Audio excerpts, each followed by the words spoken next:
শিরোনাম। কলেজে কলেজে ভাইপো গ্যাং, 50 জনের ছবি প্রকাশ করে অভিযোগ শুভেন্দুর।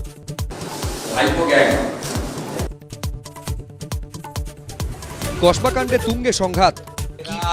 কলেজকে কন্ট্রোল করে সব কাজ পেয়েছে, তো যোগ্যতা নেই, তো চাকরি করে সংসার হচ্ছে তাকেও অপমান করা। কসবাকাণ্ডে নাড্ডার কাছে বিজেপির ফ্যাক্ট ফাইন্ডিং টিমের রিপোর্ট। কলেজ পরিচালন সমিতির সভাপতি অশোক দেবকে কেন জিজ্ঞাসাবাদ নয়, পুলিশের ভূমিকায় অসন্তোষ, বিচার বিভাগীয় তদন্তের দাবি। অভয়ার বিচারের দাবিতে ফের রাজপথে গর্জন। 8ই অগস্টের মধ্যরাতে কলেজ স্কোয়ার থেকে শ্যামবাজার মশাল মিছিল, পরের দিন আরজি করে জমায়েতের ডাক। আরজিকর থেকে কসবা, অত্যাচারে একই প্যাটার্ন দেখছেন জুনিয়র ডাক্তাররা। কলেজে কলেজে শাসকের প্রশ্রয়ে দুষ্কৃতীরাজ, প্রতিবাদে সবাইকে সামিলের ডাক। আরজিকর মেডিকেলের ক্রাইম সিনে প্রবেশের অনুমতি পাবেন অভয়ার আইনজীবী। রাজ্যের সঙ্গে আপত্তি সন্দীপ অভিজিতেরও। কাল রায়। রাজ্য সরকার বিচার দিতে চাইছে না।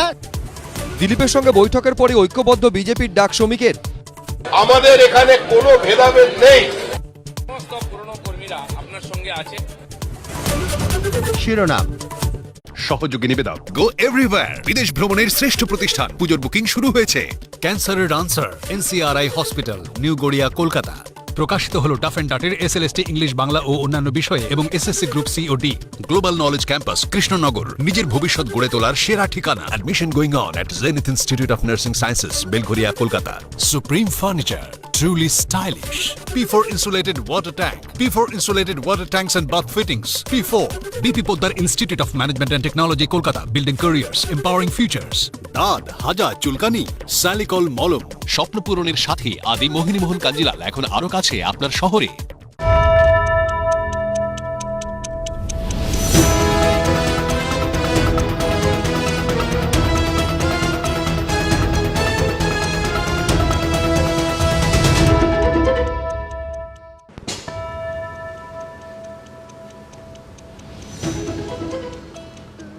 সুকুমার রায় লিখেছিলেন, দাদা গো দাদা, পায়ে পড়ি তোর, ভয় পেয়ে যায় ছেলে। এখন কসবাকাণ্ডের পর ক্যাম্পাসে ক্যাম্পাসে ওই ভয় দেখানো দাদাদের ভয়ঙ্কর সব ছবি ধীরে ধীরে সামনে আসছে। এই আবহে আজ 50 জনের ছবি দেখিয়ে সাংবাদিক সম্মেলন করলেন রাজ্যের বিরোধী দলনেতা। সেই নিয়েই প্রথম প্রশ্ন। কলেজে কলেজে ছড়িয়ে আছে ভাইপো গ্যাং। কসবাকাণ্ডের আবহে 50 জনের ফটো প্রকাশ করে দাবি শুভেন্দু অধিকারী। তৃণমূলে থাকার সময় আপত্তি করেননি কেন, পাল্টা কুণাল ঘোষ। রাজনীতির ছত্রছায়ায় কলেজে কলেজে গুন্ডারাজ, এ রাজ্যে কি কোনোদিন শেষ হবে? দ্বিতীয় প্রশ্ন। কসবাকাণ্ডে জেপি নাড্ডাকে রিপোর্ট দিল বিজেপির ফ্যাক্ট ফাইন্ডিং টিম। ধর্ষণে অভিযুক্তদের সঙ্গে বিজেপির শীর্ষ নেতাদের ছবি নিয়ে পাল্টা আক্রমণে টিএমসিপি। কেন্দ্রের শাসক বা এবিভিপি অভিযুক্ত হলে কোথায় থাকে ফ্যাক্ট ফাইন্ডিং টিমের এইসব সক্রিয়তা? তৃতীয় প্রশ্ন। মাঝরাতে ক্যাম্পাস খুলিয়ে মদের আসরের অভিযোগ। 13 বছর আগে পাশ করা টিএমসিপি নেতার বিরুদ্ধে বালিগঞ্জের আইটিআইতে বিক্ষোভ স্থানীয়দের। ক্যাম্পাসগুলোতেই মনোজিৎ মডেলের শিকড় আসলে কতটা গভীরে? চতুর্থ প্রশ্ন। ইউনিয়ন রুমে ছাত্রীকে দিয়ে মাথা ম্যাসাজ। এবার সামনে এলো সোনারপুরের টিএমসিপি দাদার কীর্তি। 1.5 বছর আগে দলকে অভিযোগ জানানোর পরেও ওই নেতার প্রমোশন হয়েছে। বিস্ফোরক তৃণমূলেরই মহিলা কাউন্সিলর। মাথায় জেঠুদের হাত থাকার কারণেই কি এতদিন কোনো ব্যবস্থা নেওয়া হয়নি? পঞ্চম প্রশ্ন। আমাকে পঞ্চায়েত সমিতির সভাপতি করতে 40 লক্ষ টাকা নিয়েছেন সিদ্দিকুল্লাহ চৌধুরী, এখন খুনের হুমকি দিচ্ছেন। মন্ত্রীর বিরুদ্ধে এসপির দ্বারস্থ পূর্ব বর্ধমানের তৃণমূল নেত্রী। ওই সব টাকা খায়, পাল্টা সিদ্দিকুল্লাহ। মন্ত্রীর বিরুদ্ধে দলের মধ্যেই বারবার অভিযোগে কি অস্বস্তি বাড়ছে তৃণমূলে? ষষ্ঠ প্রশ্ন।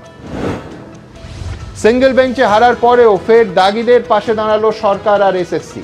দাগিদের পরীক্ষায় বসার অধিকার চেয়ে ডিভিশন বেঞ্চে মামলা। অযোগ্যদের জন্য এই সক্রিয়তা ছিটে ফোঁটাও যোগ্যদের জন্য দেখালে আদৌ এই বিপাকে পড়তে হতো যোগ্যদের? তবে শুরুতেই দেখাবো কসবাকাণ্ডে তোলপাড়ের আবহে এবার বিরোধী দলনেতার ভাইপো গ্যাংয়ের তালিকা প্রকাশ। তুঙ্গে তর্জা। ভাইপো গ্যাং কেন নাম দিচ্ছে? কমপ্লিটলি প্রোটেক্টেড, এদের অনেক সিকিউরিটি আছে। কসবা ল কলেজ থেকে শুরু করে বালিগঞ্জ আইটিআই, হাওড়া নরসিংহ দত্ত কলেজ থেকে সোনারপুর মহাবিদ্যালয়, দিকে দিকে কলেজ থেকে যে ভয়ঙ্কর ছবি ও অভিযোগ উঠে আসছে তা ঘিরে তৃণমূলের অস্বস্তি বাড়ছে, বিরোধীদের সুর চড়ছে। এই প্রেক্ষাপটে 50 জনের ছবি ও নাম প্রকাশ করে ভাইপো গ্যাং আখ্যা দিলেন শুভেন্দু অধিকারী। তীব্র আক্রমণ করলেন তৃণমূলকে।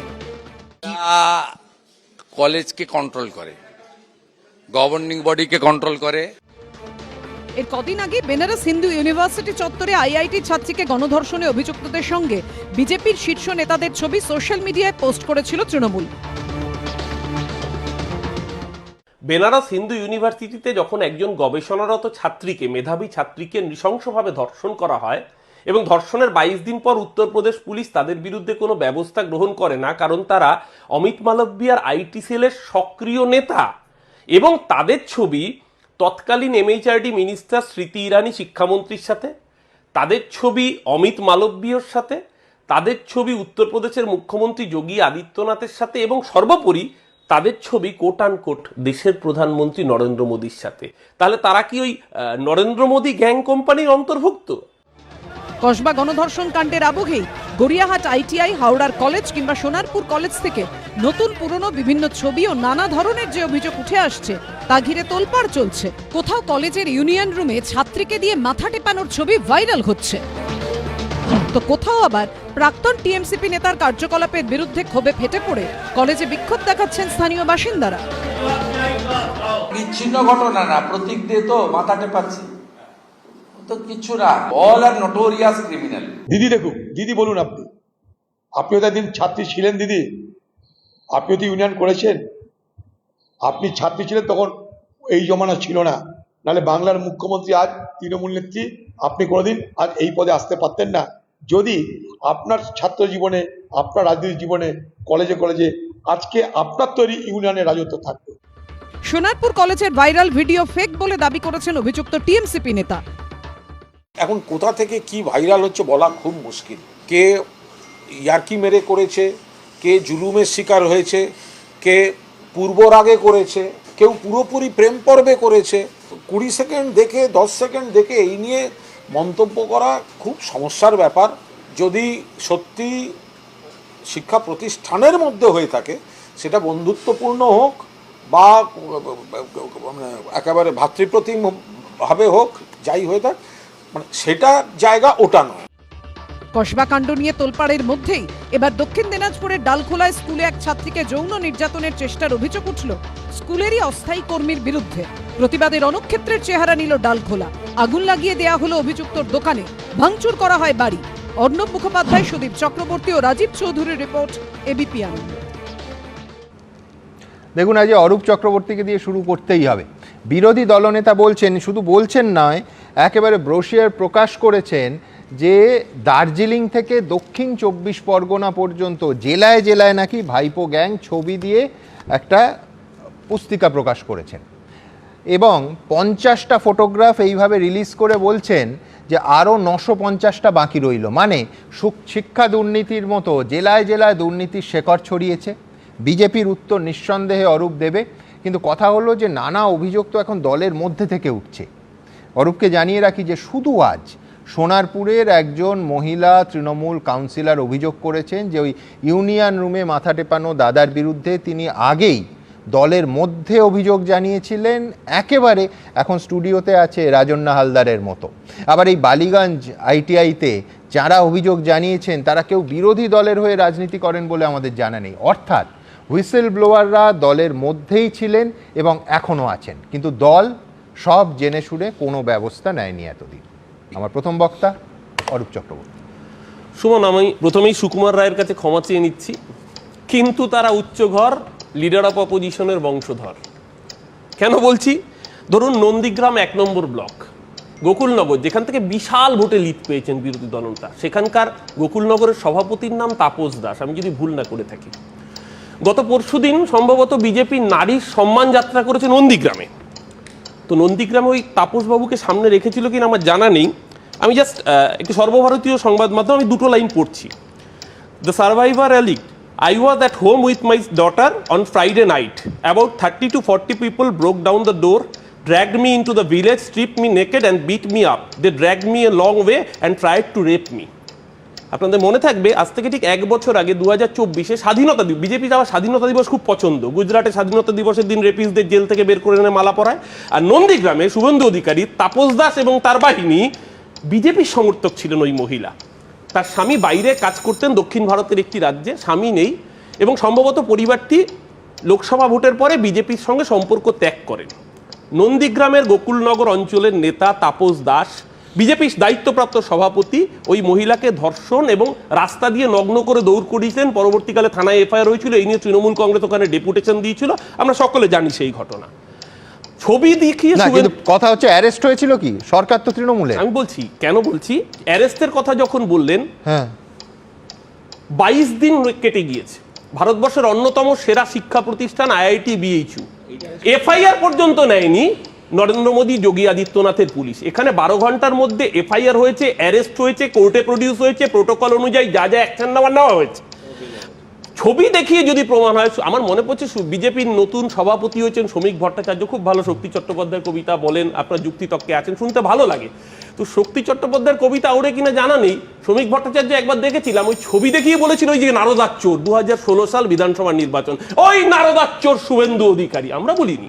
ছবি দেখিয়েই যদি প্রমাণ করা যায় তাহলে তো নরেন্দ্র মোদী স্বয়ং চেম্বার অফ কমার্সের মিটিং এ গিয়ে বলেছেন একটা চিটিংবাজকে দেখিয়ে, মেরে সাথ ওহা মেহুল ভাই बैठे हुए हैं, মেহুল চোকসি নীরব মোদী 15,000 কোটি টাকা মেরে পালিয়ে গেল। অরূপে একই কথা জয়প্রকাশ মজুমদার যখন ছবি দেখিয়ে বলেছিলেন, তখনও তারপরে তিনি যখন তৃণমূলে এলেন, তুমি বলেছিলে তার মানে কি একই ব্যাপার? তার মানে কি জয়প্রকাশ ছবি দেখেই বলেছিলেন? ছবি সব সময় সঠিক কথা বলে না সুমন, তার মানে যে ছবি এটা কি নারদার ক্ষেত্রে বললে? যে না না নারদার ক্ষেত্রে ছবি যে সঠিক কথা বলেছে সেটা বিজেপি আবার প্রমাণ করেছে। কেন বলছি তাহলে কিন্তু অন্যদিকেও একটা ক্লিন চিট হবে।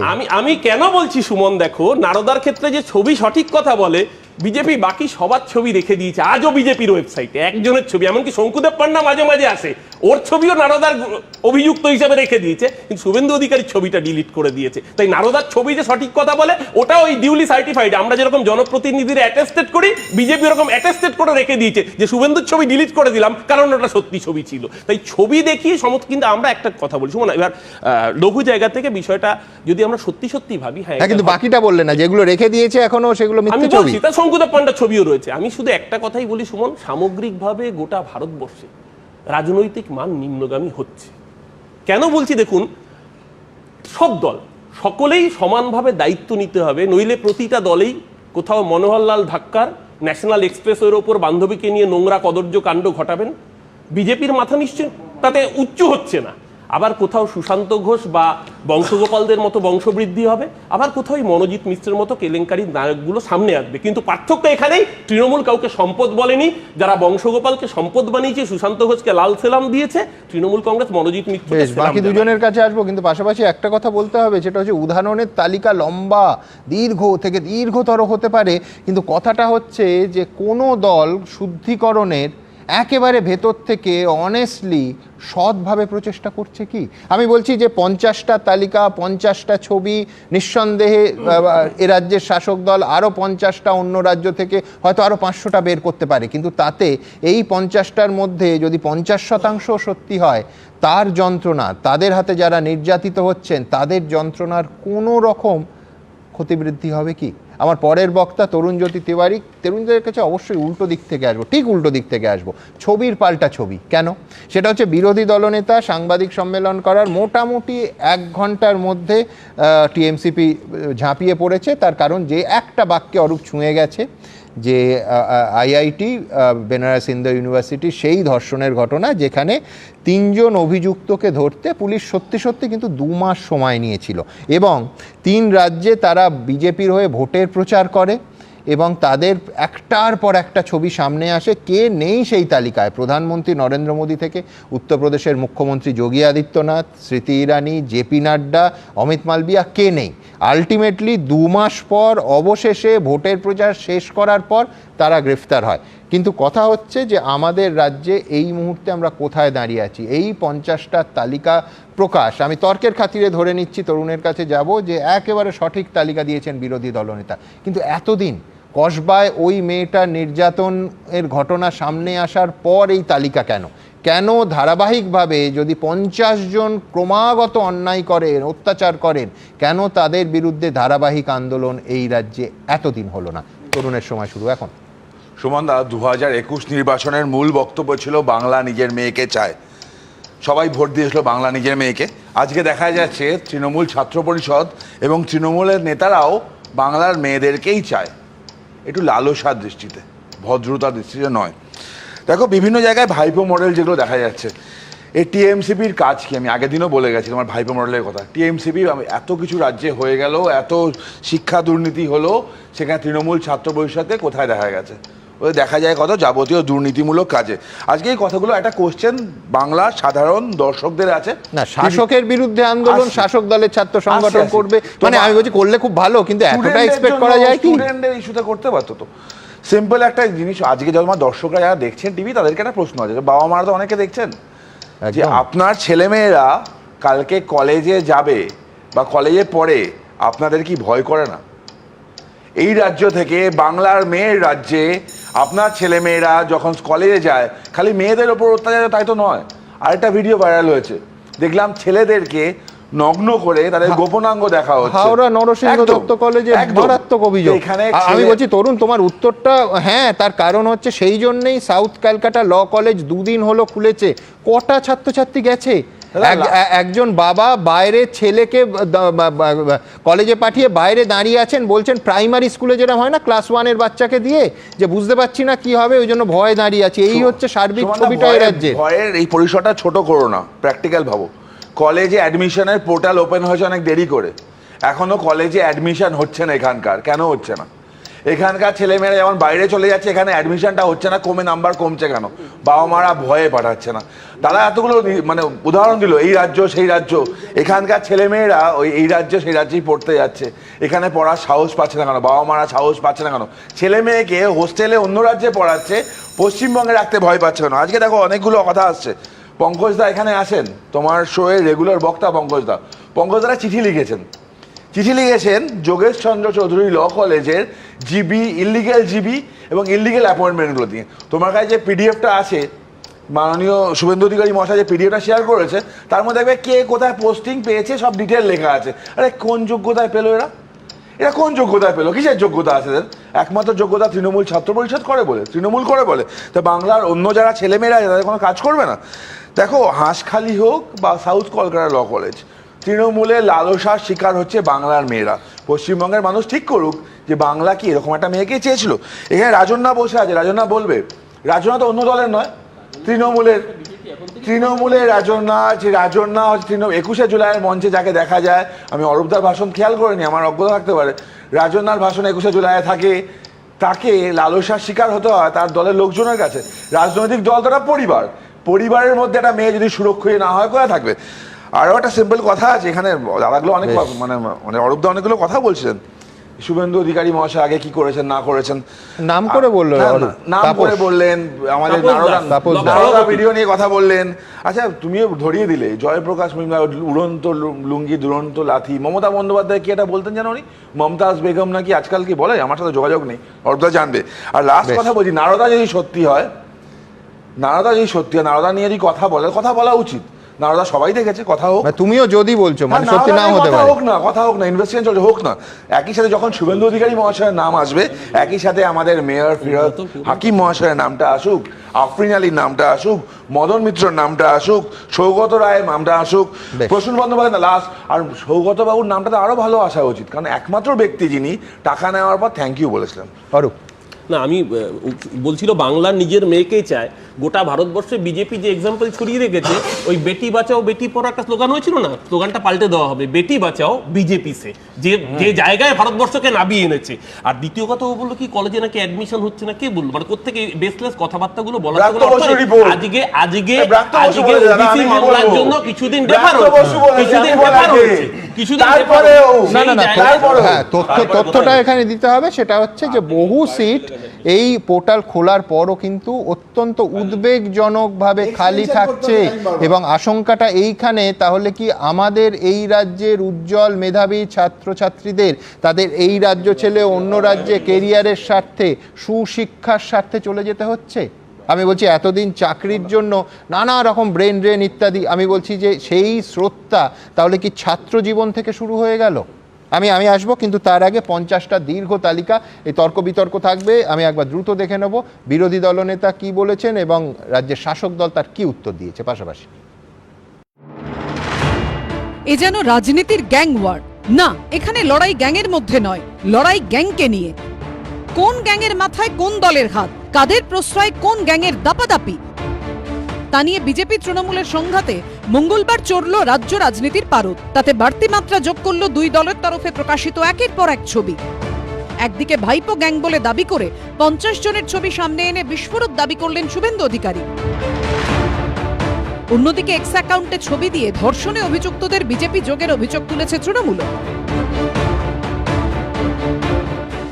ভাইপো সব শেষ করে দিয়েছে, সব লুম্পেনদের হাতে, তোলাবাজদের হাতে, চিটিংবাজদের হাতে, লাল চুল কানে দুল, তার নাম যুবা তৃণমূল। পশ্চিমবঙ্গে এখন সমস্ত শিক্ষা প্রতিষ্ঠান, যেখানে কলেজ বিশ্ববিদ্যালয় বা যারা রাজনীতি করছেন, সব জায়গাতেই তৃণমূল কংগ্রেসের সমর্থকই বেশি। মঙ্গলবার একেবারে সাংবাদিক বৈঠক করে 50 জনের ছবি দেখান শুভেন্দু অধিকারী। তার দাবি এরা তৃণমূল বা তৃণমূল ছাত্র পরিষদের নেতা এবং কলেজে চাকরি পেয়েছেন। এই 50 জনকে ভাইপো গ্যাং বলে দাবি করেন তিনি। সব কাজ পেয়েছে তো, আশুতোষ কলেজ, ইউনিভার্সিটির যোগ্যতা নেই তো, এদের প্রথম ক্যাজুয়াল ঢুকিয়ে দেয়, 280 দিন রেগুলার কাজ করিয়ে রেগুলারাইজ করে দেয় জীবিকা দিয়ে। 1000 আছে, আমি তো 50টা দিয়েছি আপনাদের, অনেক আছে, 1000 আছে। শুভেন্দু অধিকারী যাদের ছবি দেখিয়েছেন তাদের মধ্যে কয়েকজন ইতিমধ্যে এই নিয়ে মুখ খুলেছেন। ওনার মনে হয়েছে উনি বলেছেন, সেটাকে আমি কোনো মন্তব্য করব না। সেটা যারা জানে বা দেখেছে তারা বলবে। আমি এরকম কোনো কাজ করিনি যার জন্য শিক্ষকরা এখনো পর্যন্ত আমাকে ভালোবাসে এবং ছোটরা শ্রদ্ধা করে। কখনো কোনো খারাপ কাজ আমার দ্বারা হয়নি। আমি তো তৃণমূল ছাত্র পরিষদেই নেই দীর্ঘ 10 বছর। আমি তো বললাম, আমি যখন তৃণমূল ছাত্র পরিষদ করতাম তখন শুভেন্দু অধিকারী রাজ্য তৃণমূল যুব কংগ্রেসের সভাপতি ছিল এই দল। আমি বঙ্গবাসী কলেজের ছাত্র ছিলাম কলকাতায়। শুভেন্দু অধিকারীর ছবি প্রকাশ নিয়ে কটাক্ষ করে সিপিএম নেতা কৌস্তব চট্টোপাধ্যায় আবার সোশ্যাল মিডিয়ায় লিখেছেন, ভাইপো গ্যাং নয়, সবটাই মমতা গ্যাং। এই গ্যাংয়ে আপনিও এক সময় ছিলেন।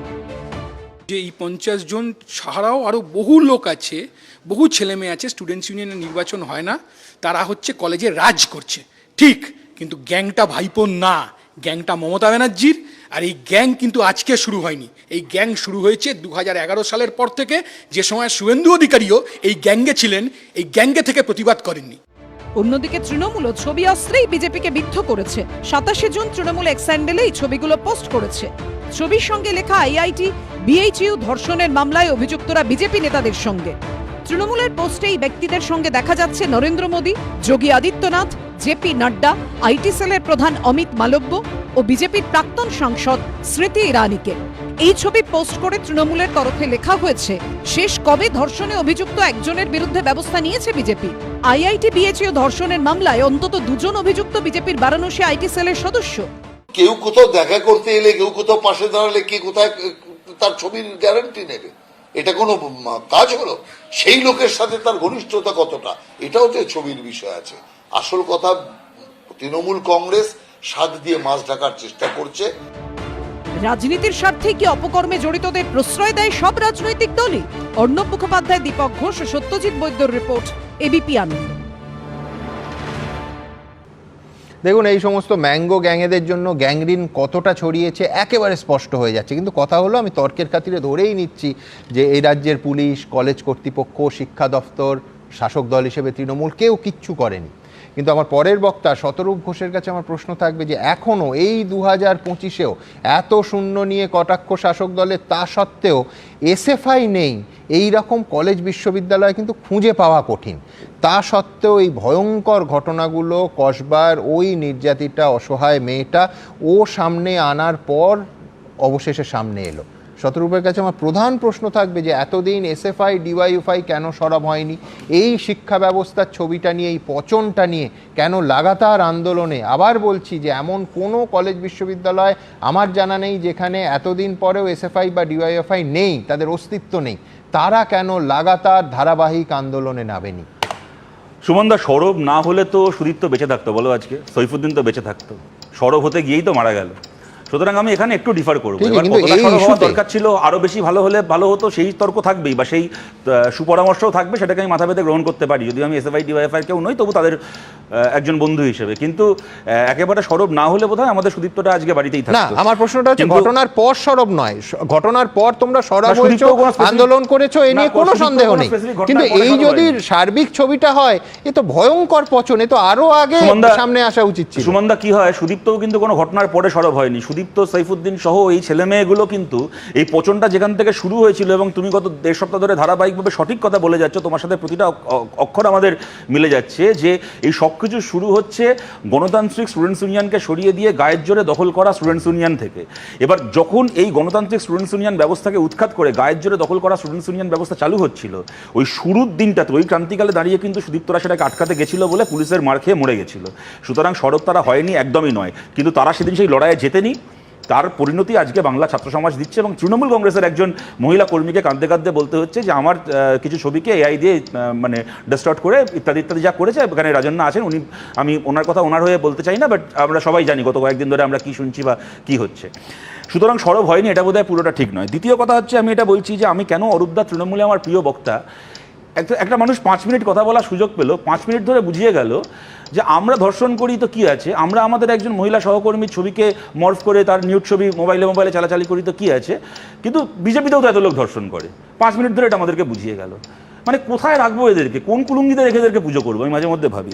দেখো সুমনদা, যখন আরজি কর নিয়ে একটার পর একটা খবর বেরোচ্ছিল, যে এই যে আনন্দবাজারে বা বিভিন্ন খবরের কাগজে তোমরা টিভিতে দেখাচ্ছিলে যে মহিলাদেরকে, ফার্স্ট ইয়ারের মেয়েদেরকে এনে দাদাদের মনোরঞ্জন করতে বাধ্য করা ইত্যাদি ইত্যাদি ইত্যাদি, এক কথায় বলে দিল কি প্রমাণ আছে, কি আছে, কে বলেছে। এমনকি জুই বিশ্বাস তো দেখলাম সন্দেশখালীর ঘটনায় ধর্ষণেরও ভিডিও দেখতে চেয়ে আবদার করছেন, যে কোনো ভিডিও আছে যে ধর্ষণ হয়েছে। আমি বলছি এখন তো ছবি দেখা যাচ্ছে যে মাথা মেসেজ করতে বাধ্য করা হচ্ছে সিনিয়র দাদাদের ইত্যাদি ইত্যাদি, এখন তো ছবি আসছে, এখন তো আপনাদের কাঙ্ক্ষিত ভিডিও সামনে আসছে। এরপরে তো লজ্জা পান, এরপরে তো একটু লজ্জা পান, আর কবে আপনাদের এই দোকান কাটাগুলোর লজ্জাটা হবে। আমি এখানে বলছি সুমনদা, দেখো তৃণমূল কংগ্রেসের মতো একটা এরকম পুরুষতান্ত্রিক দল তুই পৃথিবীতে কোথাও খুঁজে পাবে?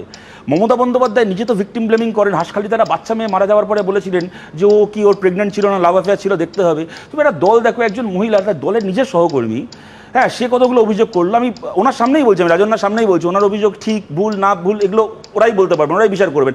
অনেকের মতো আমারও এই প্রশ্ন রয়েছে যে আপনি যখন দেখছিলেন একদিন ধরে তৃণমূলের ভেতরটা এরকম, আপনি তৃণমূলের বিরুদ্ধে কথা না বলে ফালতু Rambam same same same same same same করছিলেন কেন? মানে যাদের বিরুদ্ধে বললে বরং এই ঘটনাগুলোকে আরও সামনে আনা যেত, সেগুলোকে সময় মতো বললে হয়তো মানে সাউথ ক্যালকাটা ল কলেজ সহ আরও বহু কলেজে বহু ছাত্রীর হয়তো তাদের এই বাস্তবতাটা আমাদের আরও আগে সামনে আসতো। কিন্তু যাই হোক না কেন, ঘটনা হচ্ছে যখন একজন মহিলা বলছেন কোনো একটা জায়গায় দাঁড়িয়ে যে আমার সাথে একটা অন্যায় হয়েছে, তখন আমার কি বেনিফিট অফ ডাউট তার পক্ষে যাবে, নাকি তখন তার চরিত্র, সে কবে কি করেছিল, তার গালাগাল দেওয়া, এ নাটক করছে, মিথ্যে কথা বলছে, এবং এটা করছে কারা? বেনিফিট অফ ডাউট চাই না, তদন্ত চাই, নিরপেক্ষ তদন্ত। ঠিক ঠিক ঠিক। এবার সেখানে বলতে কারা, দেখো প্রিয়দর্শিনী হাকিম নিজে একজন মহিলা, জুই বিশ্বাস নিজে একজন মহিলা, মানে এরকম একটা পুরুষতান্ত্রিক দল তুমি কোথায় পাবে বলো তো, যে দলের একের পর এক মহিলা পর্যন্ত এরকমভাবে কোনো মহিলা যখন তাদের একজন সহকর্মী ছোট বোনের মতো তাদের এরকম কথা বলছে, তাকে নিয়ে এরকম নোংরামি করে যাচ্ছেন। আমি আমার শেষ কথা এখানে বলছি, এই যে গত 3 তারিখ আনন্দবাজার পত্রিকায় খবর বেরিয়েছে 8 নম্বর পাতায় খুব সম্ভবত, সিটি কমার্স কলকাতা শহরের একটা কলেজে তৃণমূলের এক নেতা, ওদের ওয়েবকুপার, ওদের কি আছে, ওদের অধ্যাপকদের সংগঠন ওয়েবকুপা, তার নেতা ম্যাথসের head of the department Rajdeep Maity, তাকে নিয়ে বড় খবর বেরিয়েছে আনন্দবাজারে, তোমরা জানো, আমি দেখাতে পারি। সে একদম ফেসবুক লাইভে এসে একজন মহিলাকে বিরোধী দলের তাকে খুনের হুমকি দিচ্ছেন, এবং বিরোধী দলের 2-3 জন নেত্রীকে নিয়ে এই ভাষায় লিখে যাচ্ছেন যে আমি এদেরকে আমার রক্ষিতা করতে চাই, এদের সাথে আমি এই করতে চাই, ও করতে চাই, করে রগরগে একটা বর্ণনা বটতলা চটির মতো। এগুলো মানে বলতে আমার রুচিতে বাধে, তোমরাও নিশ্চয়ই এগুলো শুনতে কমফোর্টেবল হবে না, আমি সেই বর্ণনার মধ্যে যাচ্ছি না। প্রকাশ্যে করে যাচ্ছে একটা কলেজের হচ্ছে সে হেড অফ দ্য ডিপার্টমেন্ট অধ্যাপক, এবং সে হচ্ছে তৃণমূলের শিক্ষাস্থলের একজন নেতা ইত্যাদি ইত্যাদি। আমি বলছি সুমনদা, তুমি বাকি সব ছেড়ে দাও, এই তথাকথিত অধ্যাপকের ক্লাসের ছাত্রীরা সেফ এর কাছে নিরাপদ? এই ছাত্রীরা যদি এই অধ্যাপকের কাছে কোনো স্টাফ রুমে অঙ্ক শিখতে যায়, আমাকে বিশ্বাস করতে হবে যে এই অধ্যাপক তার ছাত্রীর চোখের দিকে তাকিয়ে অঙ্ক শেখাবে, আমাকে বিশ্বাস করতে হবে। এইরকম নোংরা সমস্ত এলিমেন্টগুলো আমাদের কলেজ বিশ্ববিদ্যালয় মানে একটা সমাজের সবচেয়ে নিরাপদ জায়গা হওয়া উচিত বাড়ির পরে, সেই কলেজ বিশ্ববিদ্যালয়গুলোতে এরকম নেকড়ে হায়নাদের রাজত্ব করে রেখে একদল লোক দাঁড়িয়ে ফিরস্তি দিচ্ছে, আমরা করি তো কি হয়েছে, ওরাও তো করে। আমি অরূপের কাছে যাব, কিন্তু তার আগে ওয়েবকুপার কথা যখন হলো, নিরাপদে থাকার কথা হচ্ছে, আমি বলছি ওয়েবকুপার সম্ভবত সহ সভাপতি সেই সহ সভাপতি এই সাউথ ক্যালকাটা ল কলেজের অধ্যক্ষ, ভুল শোনেননি, অধ্যক্ষ, তার নাম হচ্ছে দেবাশিস চট্টোপাধ্যায়। তিনি দিনের পর দিন এই ম্যাঙ্গো এবং ম্যাঙ্গো বাহিনীর হাতে হেকেলড হয়েছেন, নিগৃহীত হয়েছেন। পরের দিকে তার কলেজ যাওয়ার ক্ষেত্রে সমস্যা, তার ঘরের সিসিটিভি ভেঙে দেওয়া হয়েছে। কে ও ওয়েবকুপা, গোটা সংগঠনটা বললো, আমি বলছি তিনি ওয়েবকুপারই শীর্ষস্থানীয় এবং মমতা বন্দ্যোপাধ্যায়ের সঙ্গে তার যে কতগুলো ছবি আছে, মানে এখনও তার বাড়িতে ঢুকলেই সেটা বোঝা যায়। আমি বলছি তার স্ত্রী আজকে 2018 সালে তার মৃত্যুর পর আবার ক্যাম্পাসে ব্যাক করে এলো ম্যাঙ্গো।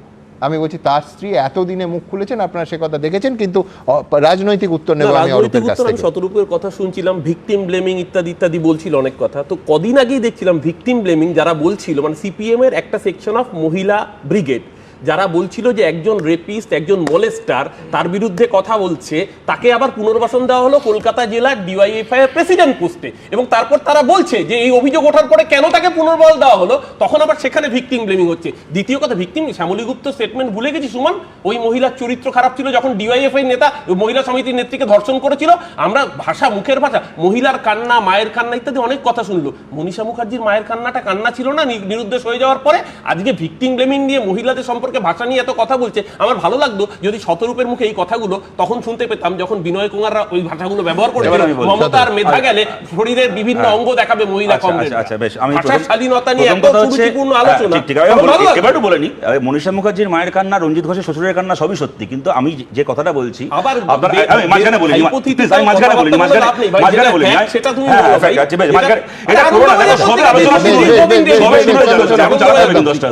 আমি বলছি কি সুমনদা, দেখো আমি স্পেসিফিক উত্তরে মানে নাম ধরে ধরে আলোচনা করতে চাই না, কিন্তু এইটুকু বলছি, তোমরা সবাই এখানে সাক্ষী, সিপিআইএম তার দলের বিরাট কোনো নেতার সম্পর্কেও কোনো মহিলা যদি কোনো অভিযোগ করে, সিপিআইএম কি অবস্থান নেয় গত 3 মাসে কিন্তু তোমরা তার বেশ কতগুলো ঘটনা দেখেছো, এখানে আলোচনাও করেছো। কেমন আমি বলছি, আমি একটা কাল্পনিক হাইপোথেটিক্যাল বলছি, আমি একটা হাইপোথেটিক্যাল সিচুয়েশনই বলছি। মনে করো ধরো কোনো একজন মন্ত্রী, কেমন ধরো কলকাতা শহরেরই কোনো একজন মন্ত্রী, তার সাথে তার বিধানসভা কেন্দ্রের একজন কাউন্সিলর সব জায়গায় ঘুরে বেড়ান, কিন্তু সেটা কনসেন্টের ভিত্তিতে। আমি কি তা বলে সেটাকে কোনো অপরাধ বলতে যাবো? নিশ্চয়ই বলতে যাবো না। কেন বলবো না? সুতরাং ও যে কিছু কিছু নাম বলছে এর আগে মনীষা মুখার্জি করে দিচ্ছে যে কনসেনসুয়াল ব্যাপার কিছু ছিল, আমি জানি, আমি এইখান থেকে এই কনক্লুশন ড্র করে দিলাম। আমি নতুন পশ্চিমবঙ্গের মাঝখানে বললে তোমাকে তো এনশিওর করা করতে হবে যে আমি যেন এটা না হয়। দ্বিতীয় কথা হচ্ছে, আমি কারোর সাথেই মনীষা মুখোপাধ্যায়, আমি কারোর সাথেই রঞ্জিত ঘোষের কোনো সম্পর্কের কথা বলছি না। আমি খালি এইটুকু বলছি যে কনসেন্টের ভিত্তিতে কোনো একটা সম্পর্ককে কেউ যদি তুলে এনে আজকে সাউথ ক্যালকাটার এই ধর্ষণের সঙ্গে বা নিজের দলের একজন সহকর্মীর মর্ফড ইমেজ তৈরি করার সঙ্গে এক করে নিজেদেরকে এই আলোচনা থেকে আড়াল করতে চায়, তাহলে তারা কি ধরনের মানুষ বা তাদের রাজনৈতিক বাধ্যবাধকতাটা কোথায় গিয়ে দাঁড়িয়েছে বুঝতে হবে। আমার কাছে এটা খুব সহজ প্রশ্ন, মমতা বন্দ্যোপাধ্যায় আপনার কি সত্যি কোনো দরকার আছে পশ্চিমবাংলার মুখ্যমন্ত্রী হিসেবে টিকে থাকার জন্য এই ধরনের এলিমেন্টগুলোকে প্রশ্রয় দেওয়ার দরকার নেই তো? কেন মমতা বন্দ্যোপাধ্যায়, আপনি বাকি সব ছেড়ে দিন, আপনার সংগঠনের একজন মেয়ে এই কথাটা বলার পরে যাকে আপনি এনে, আমরা তো চিনলাম না, আপনার এফজেডের মঞ্চে এনেছিলেন,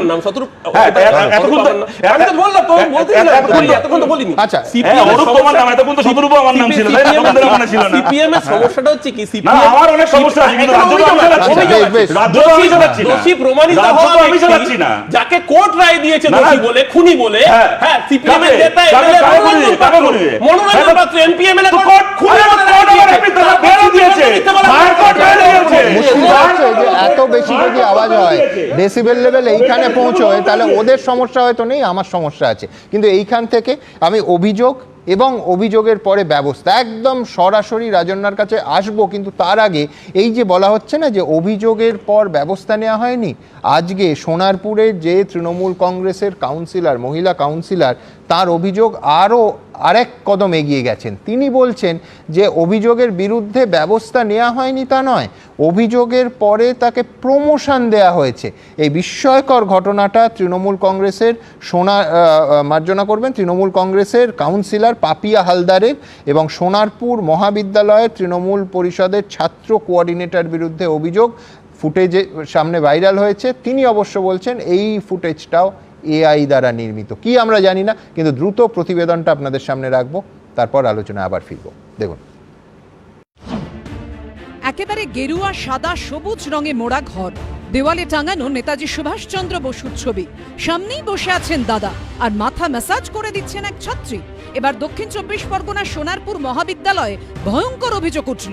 কলেজের ইউনিয়ন রুমে এক ছাত্রীকে দিয়ে মাথা ম্যাসাজের অভিযোগ উঠল প্রতীক কুমারদের বিরুদ্ধে, যিনি সোনারপুর মহাবিদ্যালয়ে তৃণমূল ছাত্র পরিষদের কোঅর্ডিনেটর, রাজপুর টাউন তৃণমূল যুব কংগ্রেসের সভাপতিও। আর তাৎপর্যপূর্ণ বিষয় হলো, এই ভিডিও ভাইরাল হতেই দলেরই যুব নেতার বিরুদ্ধে চাঞ্চল্যকর অভিযোগ করেছেন রাজপুর সোনারপুর পুরসভা তৃণমূলেরই কাউন্সিলর পাপিয়া হালদার। ভিডিওটা ভাইরাল হয়েছে, এটা সত্যি আমার কাছে ভীষণ লজ্জার যে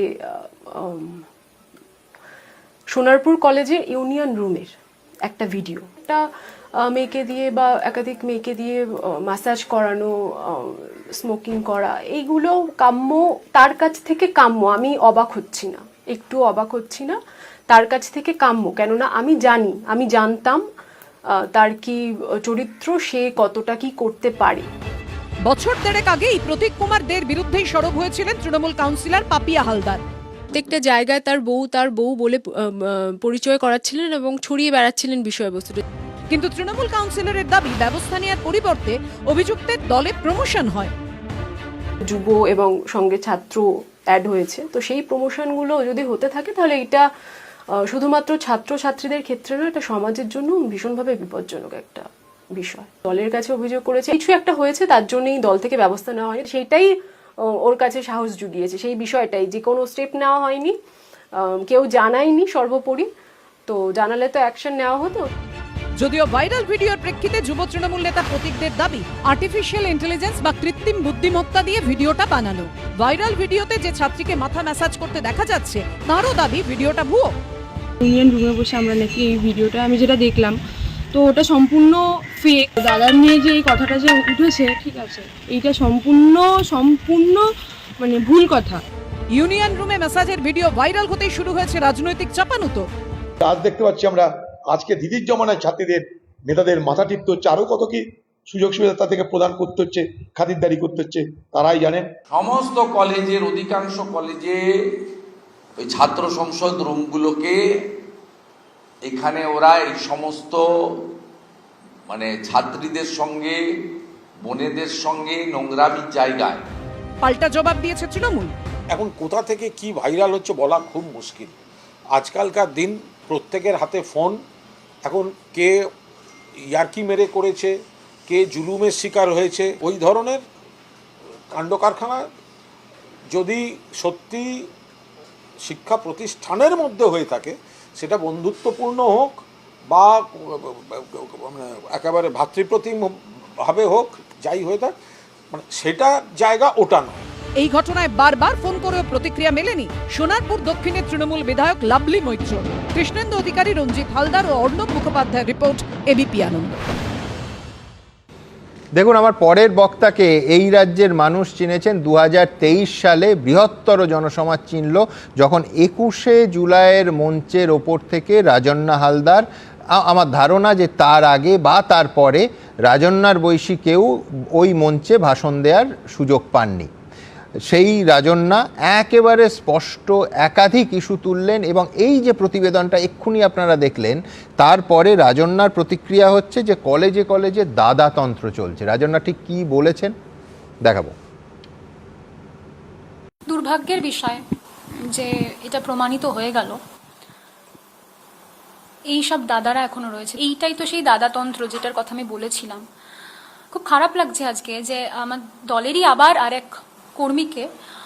দলের আরেক কর্মীর দ্বারা সেই অপদস্থ হতে হলো এবং সেই তত্ত্বই আবার উঠে এলো। একজন জনপ্রতিনিধি, তিনি এই অভিযোগ করছেন যে তার সঙ্গে এরম আচরণ হয়েছে, তারপরেও কিভাবে সেই সব মানুষদেরকে কোনো সাংগঠনিক দায়িত্বে রাখা হয়, এটা নিয়ে তো প্রশ্ন উঠবেই। যে খুশি যা খুশি বলতে পারে, সেটা তার ব্যক্তিগত রুচির পরিচয়। কিন্তু আমার ব্যক্তিগত রুচির পরিচয় এটাই যে আমি চাই এই দাদাদেরকে শনাক্ত করে উপযুক্ত শাস্তি দেওয়া। দেখুন, 2023-এ রাজন্নার ভাষণের একটা অংশ খুব জনপ্রিয় হয়েছিল যে জুলমি জব জব জুলম করেগা। তো দলের মধ্যে মোটামুটি তৃণমূল কংগ্রেস যে সুরে আক্রমণ করছে রাজন্নাকে, তার মূল বক্তব্য যে দলের মধ্যে যখন এই রকম জুলম হচ্ছিল তখন রাজন্না কেন দলকে জানাননি, এবং কেউ কেউ কটাক্ষে আর এক ধাপ এগিয়ে বলছেন যে রাজন্না কিসের অপেক্ষা করছিলেন, আরও একবার ওই 21শে জুলাইয়ের মঞ্চে ওঠার? রাজন্যার সময় শুরু এখন। খুব খারাপ লাগছে সুমনদা যে আজকে এরকম একটা পরিস্থিতিতে আমাকে বক্তব্য রাখতে হচ্ছে এবং আমাকে এটা বলতে হচ্ছে যে এরকম আরও দাদাতন্ত্র বা এরকম আরও মনোজিৎ মিশ্রের মতো দাদারা বর্তমান রয়েছে। লজ্জার এখানেই যে আজকে আমরা তো বিরোধীদের একটা করে ফাউ গোল দেওয়ার সুযোগ দিয়ে দিলাম। আমার লজ্জা এখানেই যে আমরা আমাদের কর্মকাণ্ডের দ্বারা এটা বুঝিয়ে দিলাম যে আমরা কুসন্তান। আমি আগেও বলেছি, এখনো বলছি, কুসন্তান যদি বা হয়, কুমাতা তবু তা নয়, আমরা এটা জানি। তো আমরা কুসন্তানের পরিচয় আবারও দিয়ে দিলাম এবং আজকে এই বক্তব্যটা তুলে ধরার জন্য কাউকে না কাউকে তো বলতে হবে। আমি তো দল বিরোধী নই, এটা আমি বারবার বলেছি, আমি আজকেও বলছি, পরেও বলবো, আমি দল বিরোধী নই। আমি মমতা বন্দ্যোপাধ্যায়, অভিষেক বন্দ্যোপাধ্যায়কে দল বলতে বুঝি এবং আমি দল বিরোধী নয় বলেই বারবার এই কথাটা বলতে আমাকে বাধ্য হতে হচ্ছে যে আমরা কিন্তু কুসন্তানের পরিচয় দিতে পারি না। আজকে যখন শতরূপদা বললেন, আমি দুটো যোগ করবো। এক হচ্ছে যে তোমাকে কিন্তু দল বিরোধী, কোট আনকোট দল বিরোধী কাজের জন্যই দল থেকে সাসপেন্ড করা হয়েছিল, এবং দুই হচ্ছে যে তুমি নয় সাসপেন্ডেড, আজকে যিনি মুখ খুলেছেন পাপিয়া হালদার, তিনি কিন্তু দলেরই কাউন্সিলর, কিন্তু প্রায় দেখবে হুবহু ইস্যুটা তুমি যা বলছো সেই রকমই বলছেন যে দলকে জানিয়েও ফল হয়নি, উপরন্তু প্রমোশন হয়েছে। একদমই এটা মানে খুব অপ্রাসঙ্গিক লাগছে আমার এই মুহূর্তে দাঁড়িয়ে যে দল বিরোধী শব্দটা। ঠিক কথা বলছো একদম। এই যে বক্তব্যটা তুলে ধরছেন, যিনি তুলে ধরছেন তিনি তো জনপ্রতিনিধি। এটা তো আমাদের ভাবতে লজ্জা লাগছে যে একজন জনপ্রতিনিধি যেই দল থেকে তিনি হয়েছেন সেই দলেরই আর এক কর্মী সম্পর্কে এটা বলছেন, বলতে বাধ্য হচ্ছেন, এবং এটা আজকে বলেননি, এটা 1.5 বছর আগে আমি তোমাদেরই মিডিয়া চ্যানেলের মাধ্যমে দেখেছি। 1.5 বছর আগে তিনি সেই কমপ্লেনটা করেছিলেন। আমার বক্তব্য তারপরেও তাকে কিভাবে সাংগঠনিক পদে নিযুক্ত করা হলো এই প্রতীক দেকে যার বিরুদ্ধে কমপ্লেন। আমার বক্তব্য তারপরেও কেন গুরুত্বপূর্ণ উপযুক্ত ব্যবস্থা নেওয়া হলো না। এক্ষেত্রে আমাকে অনেকেই বলছে বা বলবে যে তুমি তো দল বিরোধী কথা বলছো। আমার বক্তব্য মমতা বন্দ্যোপাধ্যায় তো ফোন করে বলে দেননি সোনারপুর বিধানসভা, সোনারপুর দক্ষিণ বিধানসভার কাউকে যে না প্রতীককে নিতেই হবে, আমি চাইছি প্রতীককে নিতে হবে। অভিষেক বন্দ্যোপাধ্যায় তো ফোন করে বলে দেননি যে হ্যাঁ প্রতীককে নিতে হবে। কিন্তু ভাই, তাহলে মমতা বন্দ্যোপাধ্যায়, অভিষেক বন্দ্যোপাধ্যায় নাম ভাঙিয়ে আমরা দল করছি, আমরা বলছি যে মমতা বন্দ্যোপাধ্যায় ছবি সরে গেলে আমাদের কোনো যোগ্যতা থাকবে না, তাহলে মমতা বন্দ্যোপাধ্যায় যেই কথা প্রতিষ্ঠা করেছেন আমরা সেটা কেন প্রতিষ্ঠা করতে পারছি না? আমার প্রথম বক্তব্য এখানে। দ্বিতীয় বক্তব্য, আজকে আমি প্রতিবাদ করেছি বলে বিভিন্ন রকমের শেমিং এর জায়গায় আমি রয়েছি, সেটা আমার মেনে নিতে কোনো অসুবিধা নেই, কিন্তু আমার বাবা, আমার পরিবার, আমার বাবাকে নিয়ে শেমিং এর জায়গায় নামানো হচ্ছে, এটা কোন রাজনীতির জায়গা দেখছি আমরা? আমার এটা প্রশ্ন, এটা কোন রাজনীতি দেখছি? যেই রাজনীতি একসময় বিধানচন্দ্র রায়রা করতেন, ইন্দিরা গান্ধীরা করতেন, এই কোন রাজনীতির জায়গা দেখছি? আজকে বলা হচ্ছে যে আমি যখন রাম বাম সেম সেম বলেছি, শতরূপদা বললেন যে তখন আমি কেন প্রতিবাদ করিনি। কে বলেছে আমি প্রতিবাদ করিনি? আমি আরজি করার সময় প্রতিবাদ করেছি, আমি যাদবপুরে যে ঘটনাটা ঘটেছিল সেই ঘটনার সময় র্যাগিং এর সময় প্রতিবাদ করেছি, আমি আজকেও প্রতিবাদ করেছি। আমার দেখা 3টে ঘটনা আমি প্রতিবাদ করেছি। আজকে রাম বাম সেম সেম আমি শব্দটা বলেছিলাম, বামেদের তো এত বলার কোনো জায়গা নেই। বানতলা ধানতলা তো আমরা দেখেছি, আমরা দেখে বড় হয়েছি বা আমরা শুনে বড় হয়েছি, আমরা বলবোটা কাকে, বলবোটা কোন জায়গায়? আমি দল বিরোধী নয়, আমি দলের মধ্যে থেকে শুদ্ধিকরণের জায়গা চাই। আমি সেই শুদ্ধিকরণের জায়গা চাই বলেই আজকে এই যে দাদাতন্ত্র উঠে আসছে, আমি চাই সেগুলো দ্রুত, সেই অপরাধীদের দ্রুত শাস্তির ব্যবস্থা করা হোক। এই ক্ষেত্রে আমি একটা প্রসঙ্গ অবশ্যই উল্লেখ করবো যে অ্যারিস্টটল তো পলিটিক্স শব্দটা আমাদেরকে শিখিয়েছিলেন, তো তার পলিটিক্স ছিল পলিস শব্দ থেকে, পলিস।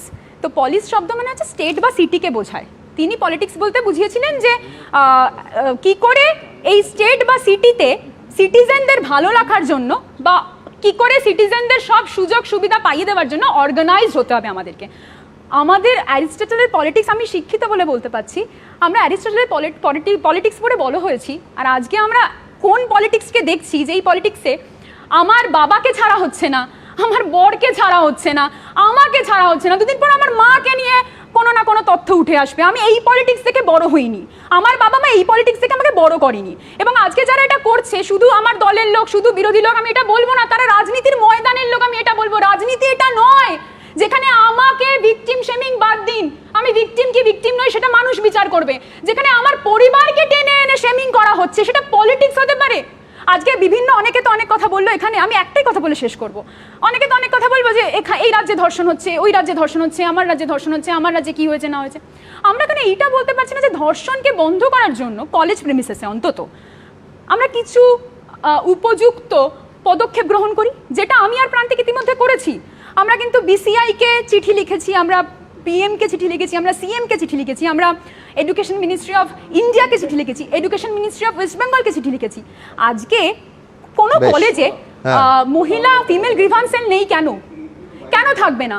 আমরা সেইটার দাবি করে চিঠি লিখেছি। ঠিক, এটা বেসিক। এবং সব থেকে বড় কথা যে বহিরাগতদের ঢোকা বন্ধ করতে হবে। কেন রাত 12টার সময় কলেজের দরজা খুলে যাবে? আমি পরের প্রতিবেদনেই দেখাবো যে সেখানে গিয়ে মদের আসর বসবে।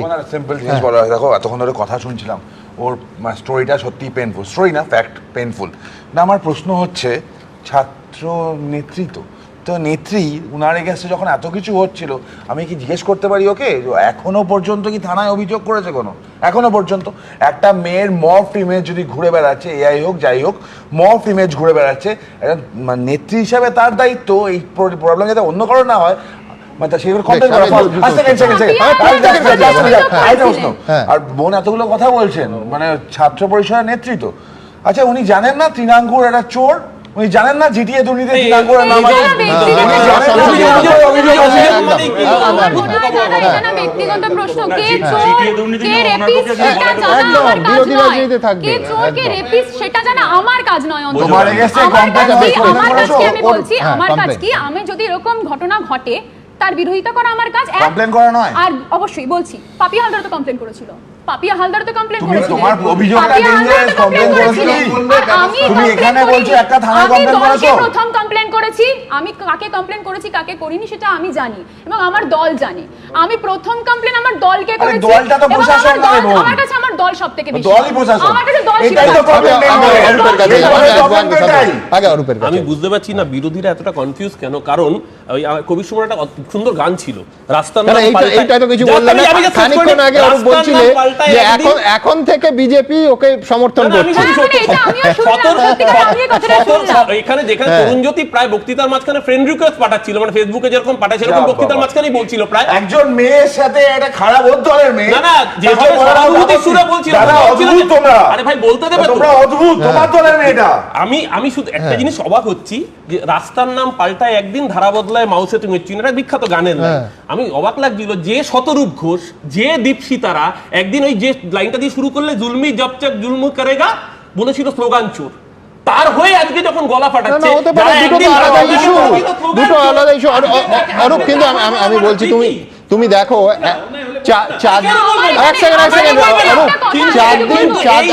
4 দিন আগে রাজন্যা এবং আজকে পাপিয়া।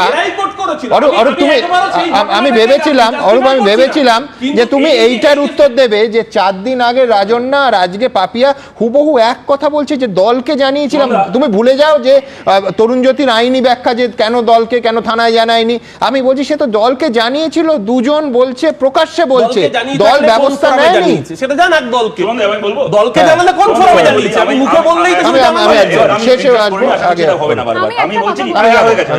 আমি বলছি যে তৃণমূল কদিন আগে ঘোষণা করেছিল না যে ওদের 3টে শৃঙ্খলা রক্ষা কমিটি তৈরি হয়েছে। এমন একটা দল যার 3খানা শৃঙ্খলা রক্ষা কমিটি আছে, একটা নয় 3টে শৃঙ্খলা রক্ষা কমিটি। বলতে পারো না শতরূপ, তার কারণ হচ্ছে এই শৃঙ্খলা রক্ষা কমিটির মাথায় একদিন কে ছিলেন? পার্থ চট্টোপাধ্যায়। ওই জন্য আমি মানে ওনার সিদ্ধান্তগুলো সঠিক ছিল না বেঠিক ছিল, এটাই তো সবথেকে বড় প্রশ্ন। আমি একটা কথা আমি দেখলাম, ওনাকে তরুণজ্যোতি জিজ্ঞেস করলো যে কমপ্লেন করেছে কিনা, উনি একটা উত্তর দিলেন যে পাপিয়া হালদারও তো কমপ্লেন করেছিল। কি হলো? ঠিক কথা, যে পুলিশে কমপ্লেন করলে যে কিছু হয় না সেটা তৃণমূলের 21শে জুলাই মঞ্চে ভাষণ দেওয়া একজন নেত্রী এটা জানেন, নেত্রী হোক বা কর্মী হোক বটে। দ্বিতীয় কথা হচ্ছে যে অরূপদার যুক্তিটাও চমৎকার, যে যেহেতু একটা সময় ওনাকে স্লোগান চলে বলেছি, অতএব ওনার ছবিকে নিয়ে যদি আজকে নোংরামি হয় তাহলে সেটাকে নিন্দা করতে পারবো না। খুব ভালো যুক্তি। 3 নম্বর কথা হচ্ছে, আমি এই যে স্লোগান চোর, আমি এখনো বলছি স্লোগান চোর, কারণ আমরা সবাই জানি ওটা ভগৎ সিং এর স্লোগান ছিল, জুলমি জব জব জুম করেগা। তো সেটাকে উনি মমতা ব্যানার্জি অভিষেক ব্যানার্জিকে নিয়ে বলেছেন, যে বলেছেন ওনার ইচ্ছে। আমি আপনার মাঝখানে বলিনি, আপনি আবার আপনার সময় বলবেন। আর যে সমাবেশে আসেন সেখানে যদি এত চালচোর গরুচোর থাকে আর স্লোগান চোরও থাকবে তাতে অসুবিধা কিছু নেই। কিন্তু আমি এইটুকু বলছি, জুলমি জব জব জুম করেগা সত্তা কি হাতিয়ার হোসে, গোটা লাইনটা ছিল এইটা। সত্তা কি হাতিয়ারটা খুব ইম্পর্টেন্ট কথা। এই যে অপরাধগুলো হয়েছিল বা এক্ষেত্রেও হয়েছে, এটা কিন্তু সত্তার হাতিয়ার। ক্ষমতায় থাকার ফলে একটা মানুষের হাতে যে অস্ত্রগুলো এসছে, এই ক্ষমতায় থাকা অস্ত্রের জোরে কিন্তু এইগুলো অপরাধ। আমি তৃণমূলের নেতা, অতএব আমি অন্য ছেড়ে দাও, আমি এমনকি নিজের দলের একজন কর্মীকে ধর্ষণ করলেও যেহেতু আমি ক্ষমতায় আছি সেহেতু পুলিশ কিছু করতে পারবে না। উনি বলছেন পাপিয়া হালদার কমপ্লেন করেছে, কিন্তু তার কোনো ঠিক হাতিয়ারই তো অনিতা দেওয়ান থেকে তাপসী মালিক হয়, হাতিয়ারই হয়। যে আজকে ওনারা বলছেন না কমপ্লেন কমপ্লেন কমপ্লেন কমপ্লেন, আমি তো আমার ইমিডিয়েট সিনিয়রকে কমপ্লেন করেছিলাম এক্ষেত্রে, যখন এরকম বিভিন্ন ঘটনা ঘটেছিল, বিভিন্ন মহিলারা বিভিন্ন কথা বলেছিল, আমার ইমিডিয়েট সিনিয়র এক্ষেত্রে বলেছিলেন কমপ্লেন কিড হয়ে গেছো, রাজনীতির কিছু বোঝো না। এটা কিন্তু আমি আমার দলকে ছোট করার জন্য বলছি না, আমি আমার দলের এই গদ্দারদেরকে বের করার জন্য বলছি। কমপ্লেন কিড রাজনীতি তো কিছু বোঝে না, কমপ্লেন কিড হয়ে গেছে, সবসময় কমপ্লেন করে। তো আজকে যখন আমি আমার দলের সুপ্রিম অথরিটিকে জানিয়েছি, আমার কাছে সুপ্রিম অথরিটি মানে মমতা বন্দ্যোপাধ্যায়, অভিষেক বন্দ্যোপাধ্যায়, তো আমি আজকে তাদের জানিয়েছি, তখনও তো বিভিন্ন বিরোধীদের বলো, আমার দলের লোকেদের বলো, তাদের সমস্যা যে আজকে কেন আমি জানিয়েছি। আমি তো একটা সময় আমার দলের আমার শাখা সংগঠনের অথরিটিকে জানিয়েছিলাম, আমার কাজ হয়নি, আমাকে তাহলে এখন সুপ্রিম অথরিটিকে জানাতে বাধ্য হতে হয়েছে। তাহলে আজকে আমি যখন জানিয়েছি, সমস্যাটা কোথায়? প্রথম বিষয় এটা। দ্বিতীয় বিষয় যে বলছে না বাপিয়াও তো তাহলে জানিয়েছিল, কোনো কাজ হয়নি তার মানে কাজ হয় না, ব্যাপারটা সেটা না। হ্যাঁ বলছি, মমতা বন্দ্যোপাধ্যায় পাপিয়া বলেছেন কাজ হয় না, না উল্টো কাজ হয়েছে, পদোন্নতি হয়ে গেছে। হ্যাঁ, মমতা বন্দ্যোপাধ্যায় তো আমি বারবার বলছি, বলেননি ফোন করে এই পদোন্নতি করে দাও, নিশ্চয়ই বলেননি। আমি আমার মায়ের কাছে, আমি আমার সুপ্রিম অথরিটির কাছ থেকে আশা রাখতে পারি না, আর আমি বিশ্বাস রাখি এটা তিনি বলেননি। তিনি বললে আজকে এটা প্রমাণ দেখাতো ওখানকার কেউ যে এটা হয়েছে কিনা, পদোন্নতির বিষয় ঘটেছে কিনা। আপনাকে একটা কথা বলছি, আপনি একমত হবেন কি হবেন না সে আপনার ব্যাপার, কিন্তু এটা সত্যি হয়তো আপনি যেটা বলছেন যে হয়তো মমতা বন্দ্যোপাধ্যায়কে অভিষেক বন্দ্যোপাধ্যায় সোনারপুরে ফোন করে বলেননি যে ওর পদোন্নতি করে দাও, কিন্তু এটাও কিন্তু ঘটনা আপনাকে মানতে হবে। আপনি বলুন কি পাপিয়া হালদার বলুন কি আরো যারা যারা অভিযোগগুলো করছেন, করার পরে কিন্তু মমতা বন্দ্যোপাধ্যায় বা অভিষেক বন্দ্যোপাধ্যায় ফোন করে এইটাও বলছেন না যে যার বিরুদ্ধে অভিযোগটা আছে তাকে পদ থেকে সরাও। এটাও কিন্তু আপনাকে মানতে হবে। একটা জিনিস খুব ক্লিয়ার হচ্ছে, আমরা তৃণমূল সমর্থকরাও মনে করে, এটা আমরা তৃণমূল কর্মীরাও মনে করে, আমরা বলে আসলাম রাজ্যে প্রশাসন বলে কিছু নেই, কারণ এরা প্রশাসনের কাছে যাওয়ার প্রয়োজন মনে করে না। একটা মেয়ে তার বর ফটো পাবলিশ হচ্ছে, পাশাপাশি এইটাও অ্যাপ্রিসিয়েট করো যে দল থেকে ওকে সাসপেন্ড করা হচ্ছে, তা সত্ত্বেও ও এই 8ই জুলাইও বসে বলছে যে দলের ওপর আমার ভরসা আছে এবং সময় তো দিতে হবে। এটাও তো একজন কর্মীর ডেডিকেশন। তো এটাও বিজেপির উপর তরুণ যোগীর অতটা ভরসা নেই, পুলিশ প্রশাসন যা বোঝা যাচ্ছে বিজেপির উপর তরুণ যোগীর অতটা ভরসা নেই। আমি আবার আমার মূল বিষয় এবং মূল ঘটনায় আসবো। আজকে এই কয়েক ঘন্টা আগে একেবারে দক্ষিণ কলকাতার প্রাণকেন্দ্র বালিগঞ্জ, সেখানে ITI কলেজে স্থানীয়রা বিক্ষোভ দেখাতে চলে এলেন, একেবারে পোস্টার ছবি ইত্যাদি নিয়ে, যে একই ধরনের অভিযোগ যে আর একটা ম্যাঙ্গো গ্যাং। তাদের বক্তব্য, সঞ্জয় চৌধুরী তিনি তৃণমূল কর্মী বর্তমানে, তার বক্তব্য যে পুরোটা একেবারে ভিত্তিহীন অভিযোগ। কিন্তু একই রকম রাতে কলেজের দরজা খুলে দেয়া হচ্ছে, সেখানে পার্টি হচ্ছে, মদ্যপান হচ্ছে এবং যা যা বাকি দীর্ঘ তালিকা, প্রতিদিন বলতে ভাল লাগে না সেই তালিকা, কি অভিযোগ এবং যার বিরুদ্ধে অভিযোগ তার কি বক্তব্য। পাশাপাশি গড়িয়াহাট ITI-তে নোংরামো হতে দিচ্ছি না, দেব না, অবিলম্বে এই নোংরামোগুলি বন্ধ করতে হবে। যখন তখন জন্মদিন পালন করে, ভোজপুরি গান চালিয়ে নাচানাচি করে, আর যা যা বলতে আমাদের মা বোনেরা শুনবে তো আরো বলতে খারাপ লাগছে। সাউথ ক্যালকাটা ল কলেজের পর এবার বালিগঞ্জ ITI-তে দীর্ঘদিন ধরে মনোজিৎ মডেল চালানোর অভিযোগ উঠল কলেজেরই প্রাক্তনী, তৃণমূল ছাত্র পরিষদের প্রাক্তন নেতা ও বর্তমানে তৃণমূল কর্মী সঞ্জয় চৌধুরীর বিরুদ্ধে। পাস আউটে 13 বছর পরেও কলেজে এসে দাদাগিরি, রাত বিরেতে কলেজের ভেতরে জন্মদিন পালন, চটুল ভোজপুরি গান চালানো, যখন তখন মহিলাদের কলেজে ডেকে পাঠানোর মতো গুরুতর অভিযোগ উঠেছে প্রাক্তন ছাত্র তৃণমূল কর্মী সঞ্জয় চৌধুরীর বিরুদ্ধে। জানিয়ে মঙ্গলবার কলেজের সামনে বিক্ষোভে ফেটে পড়লেন 68 নম্বর ওয়ার্ডের বাসিন্দারা। এক্স স্টুডেন্টরা গড়িয়াহাট ITI-এ কি করছে? জবাব চাই, জবাব দাও। আমরা এই মুহূর্তে গড়িয়াহাটে ITI কলেজে রয়েছে এবং যে ছবি আমরা এই মুহূর্তে দেখাবো, 3 জন চেয়ারে বসে রয়েছেন, সানগ্লাস পরে যিনি রয়েছেন, লাল মার্ক করা। স্থানীয়রা দাবি করছেন এনার নাম সঞ্জয় চৌধুরী।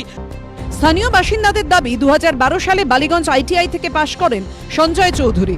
অভিযোগ পাস আউটে 13 বছর পরও তার অঙ্গুলি হেলনেই কলেজ চলে।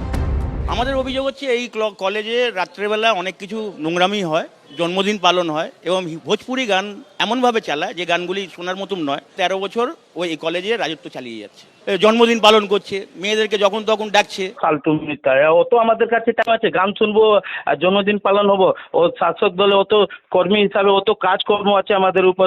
সামনে 21 জুলাই আছে, 2023-এ আমি পাস আউট। কিন্তু লোকাল লোকজন বলছে আপনি 12 সালে পাস আউট আছেন। CPM লোক তো অনেক কিছু বলতে পারে। সাউথ ক্যালকাটা ল কলেজে গণধর্ষণের অভিযোগে ধৃত মনোজিৎ মিশ্রের সঙ্গে সঞ্জয় চৌধুরীর একাধিক ছবিও সামনে এনেছেন স্থানীয় বাসিন্দারা। মনোজিৎ মিশ্রের মতো সঞ্জয় চৌধুরীও বেশ প্রভাবশালী বলেই স্থানীয়দের একাংশের দাবি। এই গাড়ি, এই কালো রঙের গাড়ি, স্থানীয়রা দাবি করছেন যে এটা সঞ্জয় চৌধুরীর গাড়ি এবং এই সঞ্জয় চৌধুরীর গাড়ি কলেজের মধ্যে, বালিগঞ্জ ITI এর কলেজের মধ্যে যে একটা জায়গা, সেই জায়গার মধ্যে পার্ক করা। যে ড্যাশবোর্ড রয়েছে সেখানে বিভিন্ন রকমের স্টিকার দেখো, একদিকে লেখা রয়েছে তৃণমূল কংগ্রেসের ফ্ল্যাগ, অন্যদিকে VIP কার পার্কিং থেকে শুরু করে বিভিন্ন স্টিকার। সরকারি কলেজের ক্যাম্পাসের ভেতর পার্ক করে রাখা কলেজের প্রাক্তনী ও তৃণমূল কর্মীর ব্যবহৃত গাড়ি, লাগানো রয়েছে তৃণমূলের পতাকা। এই যে কালো গাড়িটা, এটা কি সঞ্জয়? হ্যাঁ। কতদিন ধরে পার্ক করে এখানে? আমি বলতে পারবো না, আমি 2019 সালে জয়েন করেছি এখানে। আপনি কি রোজই দেখেন গাড়িটা এখানে আছে? হ্যাঁ। আমি জানি না, আমার কাছে একটা গাড়ি আছে, ওটা সকালে 10টার সময় কলেজের টাইম ছাত্ররা নিয়ে ঢুকে, তারপরে 5:30 আগে গাড়িটা নিয়ে বেরিয়ে যায়। আমি ছাত্রদের গাড়ি আমি কখনো কাজকর্ম পড়লে আমি ব্যবহার করি। কসবাকাণ্ডের আবহে বালিগঞ্জ আইটিআর এই ছবি সামনে আসার পর চরমে উঠেছে চাপানুতোর। প্রত্যেকটি কলেজ ইউনিয়নগুলোতে এই ধরনের সমস্যা তৈরি করে রেখেছে তৃণমূল কংগ্রেস আশ্রিত দুষ্কৃতীরা, যারা নিজেদেরকে ছাত্র নেতা বলে পরিচয় দেয়। এদের কান ধরে কলেজ এবং এই সমস্ত বিশ্ববিদ্যালয়, আইটিআই এসব থেকে বের করে দেওয়া উচিত। তৃণমূলের যদি একটা ভালো সংগঠক, সে পাস করে গেছে, অন্য কাজ করে, সে যদি কোনো কারণে সংগঠনটাকে গাইড করে দেয়, করে দেয়, তাতে দোষের কি আছে? মানে তার মধ্যে তো খুব একটা দোষের কোনো কারণ নেই। উত্তেজনা থাকায় কলেজে পৌঁছয় গড়িয়াহাট থানার পুলিশ, যদিও অধ্যক্ষ এদিন ছিলেন না। ময়ূক ঠাকুর চক্রবর্তী, বিজেন্দ্র সিংহ ও আশাবুল হোসেনের রিপোর্ট, এবিপি আনন্দ। দেখুন, এই প্রতিবেদনটা আরও একবার চোখে আঙুল দিয়ে দেখিয়ে দিল যে কলকাতা হাইকোর্ট কত সঠিক সিদ্ধান্ত নিয়েছেন ইউনিয়ন রুমগুলোতে তালা ঝুলিয়ে দেওয়ার সিদ্ধান্ত নিতে হবে এবং নির্দেশটা দিয়ে। তার কারণ হচ্ছে 13 বছর আগে যিনি পাশ করে বেরিয়ে গেছেন তিনি কলেজের ত্রিসীমানায় আসবেন কেন? প্রতিদিন আসা তো দূরস্থ। আমি বলছি, একদিকে ছাত্র নির্বাচন হবে না, আর একদিকে এই ম্যাঙ্গো বাহিনী, যারা হয়তো অন্য সময় ভোটের সময় ভোটের কাজে লাগে, তাদের 7 খুন মাফ। টিএমসিপির অসংখ্য, আমি আবার বলছি যে কোনো একটি রাজনৈতিক দল কেন স্থায়ী বা অস্থায়ী চাকরি পাবে, কিন্তু নিঃসন্দেহে এই সাউথ ক্যালকাটা ল কলেজে অনেক যোগ্য, সৎ, পরিশ্রমী হয়তো টিএমসিপি কর্মী ছিলেন, তারা পেলেন না। কে পেলেন? আমি বারবার এই কথা বলি যে সেই ম্যাঙ্গো ইতিমধ্যে এই ঘটনা বাদ দিয়ে, যার নামে 11টা ফৌজদারি মামলা, তার জন্য অস্ত্র আইনে মামলা কলকাতা পুলিশের করা, শ্লীলতাহানি থেকে পুলিশের পিসিআর ভ্যান ভাঙা, পুলিশ কর্মীদের মার, চুরি চালানো, সব কিছু মামলা ছিল। 11টা মামলা ছিল এবং 3 বার সে গ্রেফতার হয়েছে। আমি খুঁজে খুঁজে তাকে ওই অস্থায়ী চাকরিটা দিলাম। এর প্রায় 2 সপ্তাহ আগে আমি যখন প্রথম দিন, সম্ভবত শুক্রবার ছিল, ওই ম্যাঙ্গো মডেল শব্দটা আমি প্রথম ব্যবহার করেছিলাম। আমি সেইটা নিয়ে আরও একবার ডক্টর নজরুল ইসলামের কাছে যাব যে সব কলেজে এই পচা আম ঝুলছে এবং কচি বয়সে ছাত্রনেতা বয়স পাকলে সেই কর্মী হিসেবে গোটা কলেজটাকে কার্যত নিয়ন্ত্রণ করছে। স্থায়ী হতে পারে, অস্থায়ী হতে পারে। আপনারা দেখে থাকবেন যে গত 2 সপ্তাহ ধরে আমরা একটা সিরিজ দেখাচ্ছি যে কতগুলো অস্থায়ী পদ, কারা কারা চাকরি পেয়েছেন এবং যারা পেয়েছেন তাদের সঙ্গে টিএমসিপির যোগ কতটা নিবিড়। অর্থাৎ প্রাক্তন টিএমসিপি কর্মীরাই শুধু চাকরি পেয়েছেন, তাদের মধ্যে বেশিরভাগ আনফর্চুনেটলি দাগি। মানবেন নজরুল? সঞ্চালক মহাশয়, একটা জিনিস আমি প্রথমে বলে দিতে চাই যে বিএচইউ আইআইটিতে কোনো অপরাধ হয়েছে অথবা বাম আমলে কোনো অপরাধ হয়েছে, সেটা তৃণমূল আমলে হলে আর অপরাধ থাকে না, এরকম নয়। দ্বিতীয়ত, আমাদের একজন প্যানেলিস্ট যেটা বললেন যে নিচের দিকের লোকেরা দুর্নীতি করছেন, মমতা ব্যানার্জি বা অভিষেক ব্যানার্জি এগুলোতে নিশ্চয় জড়িত নন। আপনি একটা ইন্টারভিউ করেছিলেন শাসক দলের মুখপাত্র, অন্য কথা বলছি না, তিনি আপনার এখানে এসে কি বলেননি যে পার্থ চ্যাটার্জিরা যে টাকা নিয়ে চাকরি বিক্রি করছিলেন সে খবর দলের কাছে ছিল? একদম, শিক্ষা দুর্নীতি দল জানতো তো এখানে সারা ভারতে এবং এ রাজ্যের সর্বোচ্চ নেত্রী কে? এ রাজ্যের মন্ত্রিসভার মুখ্যমন্ত্রী কে? তো দল যখন জানতেন তখন মমতা ব্যানার্জি জানতেন না? তো মমতা ব্যানার্জি জানার পরও তো শিক্ষা দুর্নীতি হয়েছে। শুধু শিক্ষা দুর্নীতি নয়, আমার কন্যাসম মেয়েটি যা বললেন তার ধারণায় ভুল আছে। মমতা ব্যানার্জিকে বাদ দিয়ে এ রাজ্যে কোনো দুর্নীতি হয় না। আমি উদাহরণ দিয়ে বোঝানোর চেষ্টা করছি। দেখুন, এই যে ম্যাঙ্গোর কথা আপনারা বলছেন, ম্যাঙ্গোর সঙ্গে অনেকের ছবি আছে, আমি মেনে নিলাম, কিন্তু তিনি একজনের যে নাম বলছে তার সঙ্গে 1-to-1 ছবি আছে। একজন লোক কখন আমার সঙ্গে এসে 1-to-1 ছবি তুলতে পারে আপনারা বলুন? হ্যাঁ, কিন্তু নজরুল আমি একটা ছোট্ট উদাহরণ দিই। আপনি যুক্তিতক্ক অনুষ্ঠানের নিয়মিত স্পিকার, আপনি যখন স্টেজ থেকে নামেন একাধিক লোক, আমি ধরে নিচ্ছি কেউ একজন 1-to-1 ছবি আপনার সঙ্গে তুলতেই পারে। আর যে কোনো রাস্তাঘাটে আজকাল সোশ্যাল মিডিয়া, আমি পুলিশের তদন্ত 3 দশক থেকে করেছি। তা আমার কথা একটু গুরুত্ব দেন, আমি বইমেলা গেলাম তুলতে পারিনি, আপনার যুক্তিতর্ক অনুষ্ঠানে তুলতে পারে, রাস্তায় তুলতে তো পারেন। আপনি এটা ব্যাখ্যা দিন যে ওই ছবিটা কোন যুক্তিতর্ক অনুষ্ঠানে তোলা হয়েছিল 1-to-1। আমি যেটা বলতে চাইছি, ছবিতে সব সময় বলে না আমার পাশে এসে কেউ ছবি তুলতে পারে, কিন্তু ছবি মিথ্যে কথা বলে না, অনেক সত্যি কথা বলে মুখের কথার চেয়ে। আমি যেটা বলতে চাইছি এই যে ম্যাঙ্গো, এই শাসক দলের একজন এমপি বলেছে যে জিরো টলারেন্স আপনারা বলছেন, এটা ঘটনা ঘটার আগে না পরে। আমি বলছি যদি ঘটনা ঘটার আগে হতো তাহলে যে 13টা এফআইআর হতে দরকার ছিল না। একটা এফআইআরের পরে ম্যাঙ্গো ওখানে থাকতো না, আর ঘটনা ঘটার পরেও যদি হতো, এই যে 11টা এফআইআর 10টার পরে এই ঘটনার সময় ম্যাঙ্গো ওখানে থাকতো না।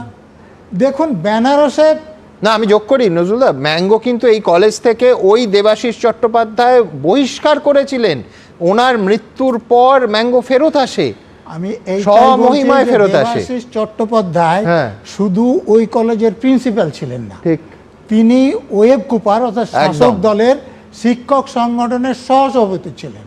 তো তিনিও বহিষ্কার করে তাকে রাখতে পারছেন না, তাহলে তার থেকে প্রভাবশালী কারোর সঙ্গে তার সম্পর্ক ছিল কিনা।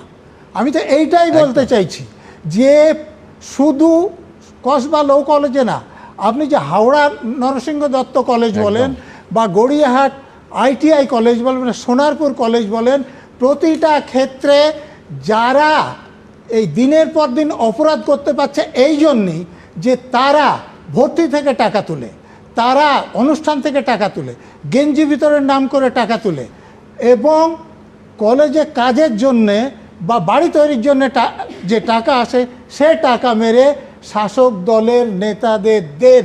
যেমন করে পার্থ চ্যাটার্জির বান্ধবীর বাড়িতে যে কোটি কোটি টাকা ছিল, সে টাকাটা পার্টিরই টাকা ছিল, পার্থ চ্যাটার্জিকে রাখতে দেওয়া হয়েছিল ইলেকশনে লাগবে বলে। নাহলে পার্থ চ্যাটার্জির ঘাড়ে 12টা মাথা নাই যে তিনি ওই চাকরি বিক্রি করবেন। বহুবার দেখানো হয়েছে কেন্দ্রীয় MHRD মিনিস্টার স্মৃতি ইরানির সাথে সেই রেপিসদের ইন্ডিভিজুয়াল ছবি পর্যন্ত রয়েছে, তোমাদের আর্কাইভ থেকেই বহুবার দেখানো হয়েছে। ছবি দিয়েই যদি প্রমাণ হতো তাহলে শুভেন্দু অধিকারীর সাথে অনেক কিছু, শুভেন্দু অধিকারীর সাথে নজরুল সাহেবের 1:1 ছবিও থাকতে পারে। তার মানে কি নজরুল ইসলাম বিজেপি হয়ে গেছে?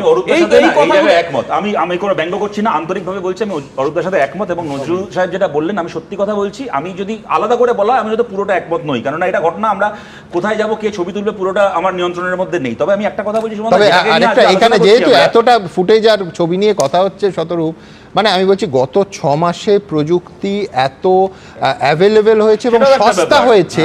আমি বলছি ফ্রি অ্যাপের মাধ্যমে দেশের একদম দেশের প্রধানমন্ত্রী আর বাংলাদেশের প্রাক্তন প্রধানমন্ত্রীর যা ফুটেজ হয়েছে আনবিলিভেবল। আমি বলছি ধরো আমি প্রায় 3 দশক টেলিভিশন ইন্ডাস্ট্রিতে আছি, গত 6 মাসে আমি যা AI দেখেছি ওই বাস্তবতা এবং নিখুঁত। আমি আমার আশঙ্কাটা আমি অন ক্যামেরা আমার বলে রাখা উচিত যে আমার আশঙ্কা যে এই 9 মাস পরে যে নির্বাচনটা হবে অত্যন্ত এক অর্থে কদর্য নির্বাচন হবে। কেন বলছি যে তার কারণ এই মানে ভয়ঙ্কর রকম মিথ্যে ফুটেজ সামনে সার্কুলেটেড হবে, এবং যেটা সত্যি মিথ্যে ধরা আমি জানি না ফরেনসিক এক্সপার্টরা পারতে পারেন, আমাদের মতো মানে 3 দশক টেলিভিশন বা অডিও ভিজুয়াল মিডিয়ামে কাজ করা চোখেও ধরতে অসুবিধা হচ্ছে, এতটা নিখুঁত। আমি একদম একমত হয়ে বলছি যে প্রথম কথা হচ্ছে এই যে ছবিগুলো এসছে এই ম্যাঙ্গোর সাথে যে তৃণমূল নেতার কেউই এখন অব্দি বলেনি ছবিগুলো AI। এক দ্বিতীয় কথা, আমি এখানে একমত যে নজরুল সাহেবের সাথে পুরোটা একমত নই, কারণ আমরা ধর একটা বিয়ে বাড়িতেও গেলাম, কে ছবি তুললাম, কি তার এখন বাপ ঠাকুরদার নাম জেনে তারপর তার সাথে ছবি তুলবে, হয় না কখনো। কিন্তু আমি এইটা বলছি যে পরিস্থিতি নিয়ে আজকে আমরা আলোচনা করছি, এটা কিন্তু একটা লোকের সাথে একটা লোকের ছবির থেকে অনেক সিরিয়াস একটা পরিস্থিতি।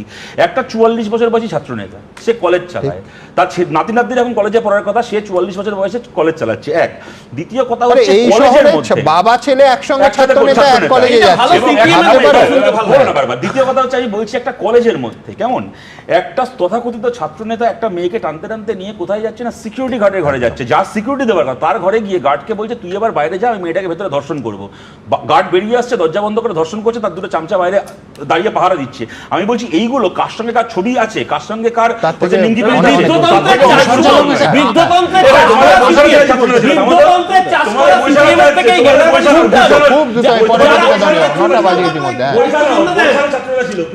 ম্যাঙ্গোর বিরুদ্ধে তো 11টা এফআইআর হয়েছে। না, এটা নিয়ে 12টা, এই শেষটা নিয়ে। এটার আগে এটা নিয়ে 12টা বলছেন। তো প্রথম এফআইআর থেকে আরম্ভ করে যদি এর মাথায় মমতা ব্যানার্জি বা অভিষেক ব্যানার্জির মতো কারো হাত না থাকতো, তাহলে পুলিশের লোকরা তো মমতা ব্যানার্জির অধীনে কাজ করে, তাহলে এর বিরুদ্ধে কোনো ব্যবস্থা নিতে পারলো না কেন? আর অরূপরা এটা ব্যাখ্যা করো, আমার কথাটা শেষ করতে তোমার কাছেই যাবো। হ্যাঁ, মানে নজরুল বাবুর কথার যদি যুক্তি ধরতে হয়, বুদ্ধবাবুর সাথে কালে সিং এর ছবি, তার মানে বুদ্ধবাবু কয়লা মাফিয়া ছিলেন, এই সব মানে অদ্ভুত যুক্তির কোনো অর্থ হয় না। নজরুল বাবু যেটা বলেন উনি নিজেও জানেন ওনার এই যুক্তিগুলো দাঁড়ায় না। আমার কথাটা শেষ করতে দিন। আমি বলছি এখানে আপনাদের দলের মুখপাত্র এসে তো স্বীকার করেছেন যে পার্থ চ্যাটার্জি টাকা নিয়ে চাকরি বিক্রি করছিলেন, এটা দলের কাছে খবর ছিল। আরে আমাকে শেষ করতে দিন না। ছাত্র ছাত্রীরা বলেছিল অঙ্কিতা অধিকারীর কথা, বলেননি।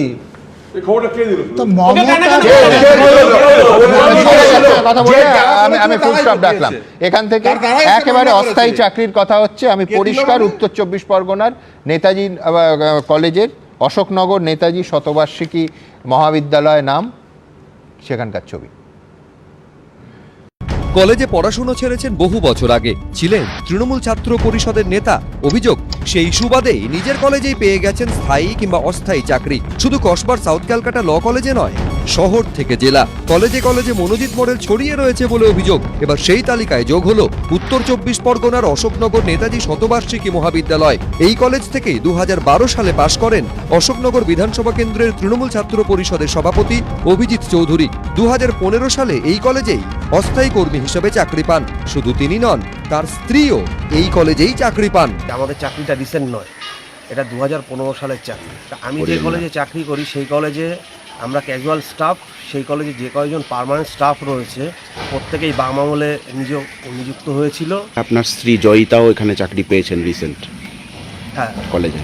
হ্যাঁ, আমি সবাইকে বলবো বেশি টাকা পয়সা খরচা করবেন না, মাইনের টাকাগুলো জমিয়ে রাখুন, কারণ চাকরিও যাবে, মাইনাও ফেরত দিতে হবে, জেলেও যেতে হবে, তখন এই টাকাটা মামলায় খরচ চালাতে কাজে লাগবে। অশোকনগরের কলেজে টিএমসিপি নেতার চাকরি পাওয়া নিয়ে কোনো মন্তব্য করতে চাননি কলেজের গভর্নিং বডি সভাপতি ও অশোকনগরের তৃণমূল বিধায়ক নারায়ণ গোস্বামী। কার্যত দায় এড়িয়েছেন টিচার ইনচার্জও। 2023 সালে তৎকালীন প্রিন্সিপাল মারা যান, তারপরে আমি চেয়ারে বসেছি। এরা তার আগে থেকেই এখানে চাকরি করছে এবং সেই সময় আমি গভর্নিং বডির সদস্য। সুতরাং আমি যেটা চলছে সেই অনুযায়ী কাজ করেছি। এর আগে উত্তর 24 পরগনারই নৈহাটি ঋষি বঙ্কিমচন্দ্র কলেজ, বারাসাত কলেজে টিএমসিপি নেতা ও সদস্যদের চাকরি করার খবর সামনে এসেছে। পাশাপাশি দমদমের মতিঝিল কলেজ, দক্ষিণ 24 পরগনার ভাঙড় মহাবিদ্যালয়, সুন্দরবন মহাবিদ্যালয় এবং কলকাতার Ashutosh college, Surendranath college, Jogeshchandra Chowdhury college, Manindrachandra কলেজে তৃণমূল ছাত্র পরিষদের একাধিক প্রাক্তন নেতাকর্মী চাকরি করেছেন বলে অভিযোগ। প্রত্যেকটা কলেজের গভর্নিং বডির প্রেসিডেন্ট একেবারে হাত কাটা দুলাল, কান কাটা বেনু, নাক কাটা রাজু, সব দিদির ভাইরা আছে, মানে পিসির ভাইপোরা, এদের প্রথম ক্যাজুয়াল ঢুকিয়ে দেয়। তারপরে একটা কন্টিনিউয়াস 280 দিন কাজ করলে গভর্নিং বডি রেগুলারাইজ করে দিতে পারে। একটা চাকরি জীবন ধারণের জন্য পাওয়ার অধিকার আছে। আজকে 10, 12, 15 হাজার টাকার চাকরি করছে, তাদের শুধু কটূক্তি করছো। চাকরির বিরুদ্ধে ওনার কিছু বলা উচিত। ওনার কথাটা হচ্ছে তৃণমূলের কর্মী, সে চাকরি পায় কি করে। এই ইস্যুতে মুখ খুলেছেন বিধানসভার অধ্যক্ষ। দাদাতন্ত্রটাকে বলা ভুল হবে। তখনও ছাত্র আন্দোলনের মধ্যে, ছাত্র রাজনীতির মধ্য থেকে খুব ডাইনামিক ফিগার যারা ছিলেন তারা এসেছিলেন। তাদের মিটিং মিছিল এবং সংগঠনকে মজবুত করার জন্য এবং রাজ্যের স্বার্থের কথা মনে রেখে তারা অনেক আন্দোলন করেছে। সুতরাং ওদের এই দৃষ্টিভঙ্গি দিয়ে বিচার করাটা ভুল হবে। তা আমার মনে হয় আর একটু সংযম হলে পরে ভালো হয়। সব মিলিয়ে বিতর্ক তুঙ্গে। সমীরণ পাল, আশাবুল হোসেন, সত্যজিৎ বৈদ্য, এবিপি আনন্দ। একদম উচ্চ নেতৃত্ব, শীর্ষ নেতৃত্ব জানতেন কিনা সে প্রশ্ন উঠছে। আমার পরের বক্তা রাহুলের কাছে যাব, কিন্তু তার আগে দেখাবো যে এই অভিযোগ এটা কিন্তু নতুন নয়। 2018 সালের 21শে জুন নেতাজি ইন্ডোর স্টেডিয়ামের ওপর তৃণমূলের বর্ধিত কোর কমিটির বৈঠক, সেখানে সরাসরি মমতা বন্দ্যোপাধ্যায় এই ইস্যুটা একেবারে পরিষ্কার টাকা তোলা ইস্যুটাকে অ্যাড্রেস করেছিলেন। তিনি বলেছিলেন ছাত্র রাজনীতি মানে হচ্ছে ছাত্রছাত্রীদের হেল্প করা, টাকা তোলা নয়। যারা মাথার আছেন বিশেষ করে তাদের আমি অনুরোধ করব বিহেভ প্রপারলি। আমি বলছি যে তারপর ছবিটা রাতারাতি পাল্টানো দূরে থাক, কোন দিকে এগিয়েছে এ প্রশ্ন আমাদের পরিষ্কার থাকবে। কি বলেছিলেন মুখ্যমন্ত্রী দেখাবো। ছাত্র রাজনীতি মানে হচ্ছে ছাত্রছাত্রীদের হেল্প করা, টাকা তোলা নয়। যারা মাথায় আছেন বিশেষ করে তাদের আমি অনুরোধ করবো বিহেভ প্রপারলি। অর্থাৎ রাহুল, এটা হচ্ছে বাস্তবতা। এবং আমার আশঙ্কা এবং খারাপ লাগা হচ্ছে ঠিক যেমন রাজন্না এইটা নিয়ে মুখ খোলার পর কার্যত একটা বিরাট গোষ্ঠী ওকে মেলাইন করতে নেমে পড়েছে। আজকে পাপিয়া হালদার বলেছেন এখনও রাজন্নার মতো তিনি সাসপেন্ড হননি, কিন্তু এই প্রশ্ন তোলা নিয়েও আমি বলছি আমার আশঙ্কা যে প্রশ্ন তোলা নিঃসন্দেহে প্রশ্ন উঠতে শুরু করে দেবে। হয়তো একেবারে প্রকাশ্যে আবার সোশ্যাল মিডিয়ার টার্গেট হবে তারা যারা টেকনিক্যাল ভাষায় হুইসেল ব্লোয়ার। রাহুল, দেখো, একদম কোথাও ত্রুটি বিচ্যুতি নেই, কোথাও কোনো বিচ্যুতি হয়নি বা কোথাও ভুল হয়নি, এ কথা কেউ জোর করে চিৎকার করে বলছে না। যেটা অন্যায় সেটা অন্যায়, যেটা অন্যায় হয়েছে সেটা আমরা স্বীকার করছি, এবং যেটা হয়েছে অত্যন্ত কদর্যমূলক কাজ এবং পুলিশ তার বিরুদ্ধে ব্যবস্থা নিচ্ছে। যেটা বক্তব্য আমার, আজকে কার মনে কি আছে, কালকে সে কি করতে পারে কেউ যেমন জানে না, তেমনি আজকে যেমন শুভেন্দু অধিকারী কালকে গত দিন তৃণমূলে ছিলেন। তুমি যেটা ম্যাঙ্গো নিয়ে বললে কার মনে কি আছে, আমি বলি এটা ভয়ঙ্কর ব্যাপার। 11টা কলকাতা পুলিশের এফআইআর করার পরও সে হ্যাঁ মানে গোল্ডেন হার্টেড, এটা আমি ভাববো কি করে। তাই জন্য 2022 থেকে সে কোনো দলে কোনো পদে নেই, কিন্তু আজকে তার চাকরিটা পেল, অস্থায়ী চাকরিটা ম্যাঙ্গোই পেল। সেটা কিন্তু সাংবিধানিকভাবে কোথাও লেখা নেই যে কোথাও ছাত্ররা দলে কোনোদিন চাকরি পাবে না, এরকম তো না। কিন্তু আমাকে বলতে দাও শেষ কথা। হ্যাঁ, কলেজ চত্বরে 11টা অপরাধ করার পর সমস্যা কোথায় জানো? শুভেন্দু অধিকারী তো তৃণমূল কংগ্রেস এসে আজকে যদি বিজেপি দিকে এখন অপকর্ম করে, কালকে প্রাক্তন তৃণমূলে তার দায় তৃণমূলকে নিতে হবে, এমন অবস্থায় দাঁড়িয়ে গেছে। যদি আজকে শুভেন্দু অধিকারী অপকর্ম করে তার দায়টা তৃণমূলকে নিতে হবে, এমন দাঁড়িয়ে সে ব্যাপারটা যদি প্রাক্তন হয় তাহলেও কোনো ছাড় নেই। মুশকিল হচ্ছে দাঁড়িয়ে তাও তো ব্যবস্থা নিয়ে মনোনীতকে কোনো দলের পদে রাখা হয়নি, অথচ এই চাকরিটা দেওয়া হয়েছে। কি দলের পদ বলছো? আচ্ছা, দলের পদে থাকে পয়সা পাওয়া যায়, অস্থায়ী চাকরি হলে তো মাইনে পাওয়া যায়। নিশ্চয়ই তদন্তের আওতা তুমি আবার বলছো তুমি প্রমোশন দিয়েছো, দিয়ে বলছো যে অবৈতনিক কাজটা ওকে আর করতে হচ্ছে না, আমরা রাখিনি। সেটা তদন্তের আওতা আসা উচিত, কিন্তু কতগুলো একটা কারা বলেন এসব? আমি একটু বলি, শুনবো, শেষ করো। আমি যেটা বলতে চাইছি, তোমার মাথা থেকে আসতে পারে না। আমি বলি তোমাকে কথাটা। আজকে দ্বিতীয় দেখো, যারা যারা অভিযোগ করছে নির্যাতিতারা, আজকে দাঁড়িয়ে দেখো তারা যখন বলেছে, তারা কি কোথাও বলেছে যাদের নামে তারা এফআইআর করেছে বা অভিযোগ করেছে তাদের বাইরে কাউকে অ্যারেস্ট করা হয়নি? বলা হয়নি। কিন্তু যাদের নামে করেছে তার থেকে বরং যে বেশি আরেকজনকে ধরা হয়েছে। আজকে দাঁড়িয়ে পুলিশ প্রশাসনিকভাবে তার সম্পূর্ণ ঠিক কাজটা করেছে। আজকে সেই বলছে, আমি কেন এখানে রাহুল আমি জোর গলায় তোমার সঙ্গে একমত যে এই কেসে পুলিশ অত্যন্ত দ্রুত এবং তৎপরতার সঙ্গে এক হচ্ছে গ্রেফতার করেছে, তারা পালানোর সুযোগ পায়নি, এবং যে কটা ধারা দেয়া হয়েছে পরে যেগুলো যোগ করা হয়েছে আমি এটা নিয়ে কোনো আমার অন্তত প্রশ্ন নেই। তোমার কিন্তু বড় অদ্ভুত বা কষ্ট বা ব্যথা লাগে, নজরুল সাহেবের মতো একটা দায়িত্ববান মানুষ যখন ফটোর কথা বলেন, ছবির কথা বলেন মমতা বন্দ্যোপাধ্যায় নাকি দায়ী, তাহলে প্রজ্জ্বল রেহানা নামে এক ধর্ষণকারীর হয়ে প্রচার করার পরেও প্রধানমন্ত্রী দায়ী বলতে হয় তাহলে আমাকে? প্রধানমন্ত্রী কোনো বিষয়ে দায়ী বলো না। আজকে দাঁড়িয়ে প্রজ্জ্বল রেহানা যিনি এতগুলো মাল্টিপল রেপ কেসে অভিযুক্ত, তার হয়ে যখন প্রধানমন্ত্রী নিজে গিয়ে প্রচার করেন তখন সেটা ওনার মনে পড়ে না।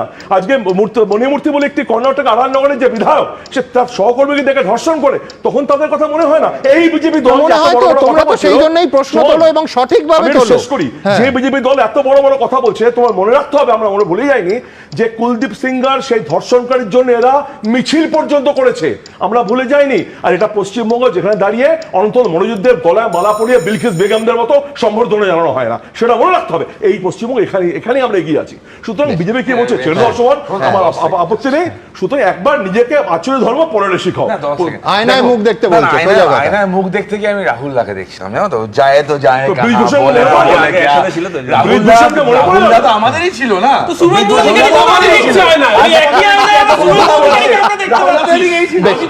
আমি শুধু নজরুলদার কাছে যাবো। আমরা বলি কি সুন্দর এখানে তৃণমূল আর বিজেপির প্রতিনিধি পাশাপাশি বসে বলছে আমরা দুটো একই দল। কিন্তু কেন, মানে with a very serious note, নজরুলদা কেন বলছেন যে এই ধারাগুলো যথেষ্ট নয় বা আপনার পছন্দ হয়নি? গ্রিভিয়াস একটা ধারা আছে, ওখানে একজন অ্যাডভোকেট আছে। গ্রিভিয়াস একটা সংজ্ঞাটা দেখুন। গ্রিভিয়াস অ্যাক্ট কোনো একটা অঙ্গহানি হতে হয়, নাহলে 15 দিন হসপিটালাইজ থাকতে হয়। সেটা কোথায় এফআইআর কোথায় বের করে দেখান। তারপরে আপনারা যে ভুয়েরিজমের ধারা দিয়েছেন, সেটা তার কনসেন্টে সে যদি কারোর সঙ্গে সেক্স করে বা বাথরুমে যায় বা অন্য কিছু করে, সেই প্রাইভেসি লঙ্ঘন করে যদি ছবি তোলা হয়, এটা তো তাকে রেপ করছে। এখানেও ধারা কী করে প্রযোজ্য হবে? আপনি প্রতিটা ধারা দেখাতে পারি যে পরে যে ধারাগুলো যোগ্য রয়েছে সেগুলো কোনো পয়েন্ট টেকেন। আমি দুটো কথা বলতে চাই। এক, রাহুল বাবু খুব ভালোভাবে বলতে চান অন্য রাজ্যের উদাহরণ তোলে, আমার চোখে পড়ে কিনা পড়ে, কিন্তু আমার বলেন না কেন, আমার কথাটা শুনুন। আমার মেয়ে এই রাজ্যের কলেজে যায়, ওই কর্ণাটকে। আরে না, আমি তো ও রাজ্যের মেয়ে, আমাদের মেয়ে নয়। আমার রাজ্যে ঘটনা ঘটলে আমি বেশি আতঙ্কিত হই, তার জন্য বলি। বলুন নজরুলদা, চুপ করে থাকলে কি করে হবে? খালি মমতা বন্দ্যোপাধ্যায় মনে থাকেন আপনার। দ্বিতীয় কথা, খালি পশ্চিমবঙ্গ মনোজিতের বিরুদ্ধে ব্যবস্থা নেওয়া হয়েছে। রাহুল, তুমি অন্য রাজ্যে ভোটে দাঁড়াবে না তো? ব্যবস্থা নেওয়া হয়েছে না, ব্যবস্থা নিতে বাধ্য হয়েছে। তারপরেও কিন্তু আইনে কোথাও বলা নেই যে অপরাধীদের নাম আড়াল করতে হবে, তাদের নাম আড়াল করা হবে। আমি ফিরদৌসের কাছে যাব। Point taken. আমি ফিরদৌস, তার আগে দ্রুত একবার দেখাবো বিজেপির ফ্যাক্ট ফাইন্ডিং টিম। আপনারা জানেন যে এই টিম এবং রিপোর্ট এবং এই রাজনীতিতে আমাদের বহু প্রশ্ন আছে, কিন্তু আগে প্রতিবেদন, তারপর সেই প্রশ্নেও আসবো। A high-level independent inquiry by persons of repute or a central agency should be initiated to inquire into this gang rape case and the access and patronage provided to political workers of the ruling party within the government affiliated institute. Kasba কাণ্ডের তদন্তভার কেন্দ্রীয় এজেন্সির হাতে তুলে দেওয়ার সুপারিশ করে JP নাড্ডার কাছে report জমা দিল বিজেপির কেন্দ্রীয় fact finding team. Police has to investigate on the issue of the erasing of the names. मैंने आप लोगों को मेंशन किया कि नाम इरेज कर दिए गए, मिटा दिए गए, of the accused persons and explain as to why the names of accused named in the original handwritten complaint were erased. Handwritten complaint है लड़की की. Police has to find out the reason behind it, whether it is an attempt to save the real culprits. বাংলায় আইন শৃঙ্খলার অবনতির অভিযোগ তুলে কেন্দ্রীয় সরকারকে পদক্ষেপ নিতেও আর্জি জানিয়েছে বিজেপির ফ্যাক্ট ফাইন্ডিং টিম। অভিযুক্ত মনোজিৎ মিশ্রকে কলেজের অস্থায়ী কর্মী হিসেবে নিয়োগের ছাড়পত্র দিয়েছিল কসবার আইন কলেজের পরিচালন সমিতি, যার মাথায় রয়েছেন তৃণমূল বিধায়ক অশোক দেব। তাঁকেও জিজ্ঞাসাবাদ করার দাবি জানিয়েছে বিজেপির ফ্যাক্ট ফাইন্ডিং টিম। इतने सारी केसेस होने के बावजूद इसको वहाँ नौकरी में रखा गया है, तो जो अशोक देव है, तृणमूल का जो एमएलए है, जो उसका गवर्निंग बॉडी का चेयरमैन है, इनको एक्यूज्ड क्यों नहीं बनाया जा रहा है? इसीलिए हम कहते हैं कि स्टेट स्पॉन्सर्ड ये गुंडामी और बलात्कार जो भी हो रहा है स्टेट स्पॉन्सर्ड है। इसके लिए कंप्लीटली रेस्पॉन्सिबिलिटी ममता बनर्जी को लेना चाहिए और उनको उस पद में रहने का कोई अधिकार नहीं है। জাতীয় অমুক কমিশন, মহিলা কমিশন, যখন উন্নাও, হাতরাস, প্রয়াগরাজ, উত্তরপ্রদেশে কদিন আগে পুলিশ রেপ করেছে, কনস্টেবল রেপ করেছে স্টুডেন্টকে, পর সারা ভারতে যে ঘটনাগুলো ঘটছে আপনাদের রাজত্বে, আপনাদের রাজ্যগুলোতে, সেখানে কি আপনাদের যেতে গেলে টিএ দেয় না, নাকি শুধু পশ্চিমবঙ্গে গিয়ে মিথ্যাচার করলে পরে সব প্রাইজ পাবেন বলে আপনাদের ছেড়ে রেখেছে? সব মিলিয়ে কসবা কাণ্ড ঘিরে তপ্ত রাজনীতির হাওয়া। বিজেন্দ্র সিংহ, আশাবুল হোসেনের রিপোর্ট, এবিপি আনন্দ। দেখুন, নিঃসন্দেহে এরপর প্রশ্ন উঠবে যে ফ্যাক্ট ফাইন্ডিং কমিটি সত্যিই তো তারা মণিপুরে যায় না, মধ্যপ্রদেশ, বেনারস, ইউপিতে ঘটনা ঘটলে যায় না, সব বুঝলাম। তারা জেপি নাড্ডাকে রিপোর্ট দিল এবং তার জিস্ট কি যে সেন্ট্রাল এজেন্সি দিয়ে তদন্ত করতে হবে, ফেয়ার ইনাফ। কিন্তু আমার পরের বক্তা যেহেতু আইনজীবী, আমার ফিরদৌসের কাছে প্রশ্ন থাকবে যে আইনের চোখে এই দলীয় টিমের আদৌ কোনো মূল্য আছে কিনা, এক, তো কথা হলো যে এই ম্যাঙ্গো বা মনোজিতের জেঠুদের বিরুদ্ধে যাদের প্রশ্রয়ে এবং আশ্রয়ে তাদের এই শ্রীবৃদ্ধি, তারা শুধু নির্যাতন করছে এবং তার ভিডিও তুলছে, নির্যাতনেই থামছে না, যাদের মদতে হয়েছে তাদের বিরুদ্ধে কি ব্যবস্থা। আমি একবার দ্রুত ফিরদৌসের কাছে যাওয়ার আগে রাজন্যার কাছে আসবো যে ইতিমধ্যেই অলরেডি বিজেপির পদ্মফুলের সঙ্গে তার ছবি দিয়ে ইতিমধ্যেই, সেটা তুমি যদি চাও ক্যামেরা দেখাতে পারো, ইতিমধ্যেই বিজেপিতে সে যোগ দিচ্ছে। এটা শুধু সোশ্যাল মিডিয়ায় যে একেবারে কার্যত প্রচার করা হচ্ছে, ছড়িয়ে দেওয়া হচ্ছে তা নয়, এটা ক্রমশ যে তৃণমূলের বিরুদ্ধে বা সিস্টেমের বিরুদ্ধে মুখ খুললেই বিরোধী দলে যোগ দিতে হবে। যাই হোক, ফিরদৌসের কাছে আসবো আমি, যে আদৌ এই ফ্যাক্ট ফাইন্ডিং টিম এবং এই ধরনের একটা ব্যবস্থা, একটা টিম, তার রিপোর্ট, তার কোনো আইনি বৈধতা আছে কি ফিরদৌস? দেখুন, প্রথমেই বলি এই রাজ্যে যে সিবিআই তদন্ত করতে পারবে কি পারবে না সরাসরি, এই যে জেনারেল কনসেন্ট ছিল না, সেটা উইথড্র করে নিয়েছে ওয়েস্ট বেঙ্গল। ফলে সিবিআই চাইলেও ওই তদন্ত করতে পারে না। এবং শুধু তাই নয়, সুপ্রিম কোর্টের সামনে এই রাজ্যের পক্ষ থেকে বক্তব্য রাখতে গিয়ে বলা হয়েছে এবং ডক্টর সিংভি বলেছেন সিবিআইকে এই রাজ্যের তদন্তের ক্ষেত্রে আনওয়ান্টেড গেস্ট। ফলে এই রাজ্যে কোনো মামলা সাধারণভাবে কি হয়, law and order state subject, police সাধারণভাবে তদন্ত করবে, এটাই স্বাভাবিক। কিন্তু এই রাজ্যের ক্ষেত্রে বারবার আদালত, একমাত্র যদি না এক্স্যাক্টলি আদালতের নির্দেশে, আমি ওখানে আসছি, এই রাজ্যে বারবার আদালতের কাছে দেখবেন একটা খুন হয়ে গেল, আদালতের কাছে গিয়ে বলছে যে আমরা এই রাজ্যের পুলিশের কাছে সঠিক তদন্ত পাবো না, আদালত দেখছে না সত্যি সত্যি সঠিক তদন্ত হচ্ছে না, সেই জন্য আদালতই সিবিআই তদন্তের নির্দেশ দিচ্ছে। যে অভয়ার মা গেছিলেন এবং এখন তামান্নার মা গেছেন। একদম। এবার আমি বলি, ইভেন এই চাকরি দুর্নীতির ক্ষেত্রেও দেখেছেন যে চাকরি দুর্নীতির মামলা একটার পর একটা মামলায় সিবিআই তদন্তের নির্দেশ হয়েছে।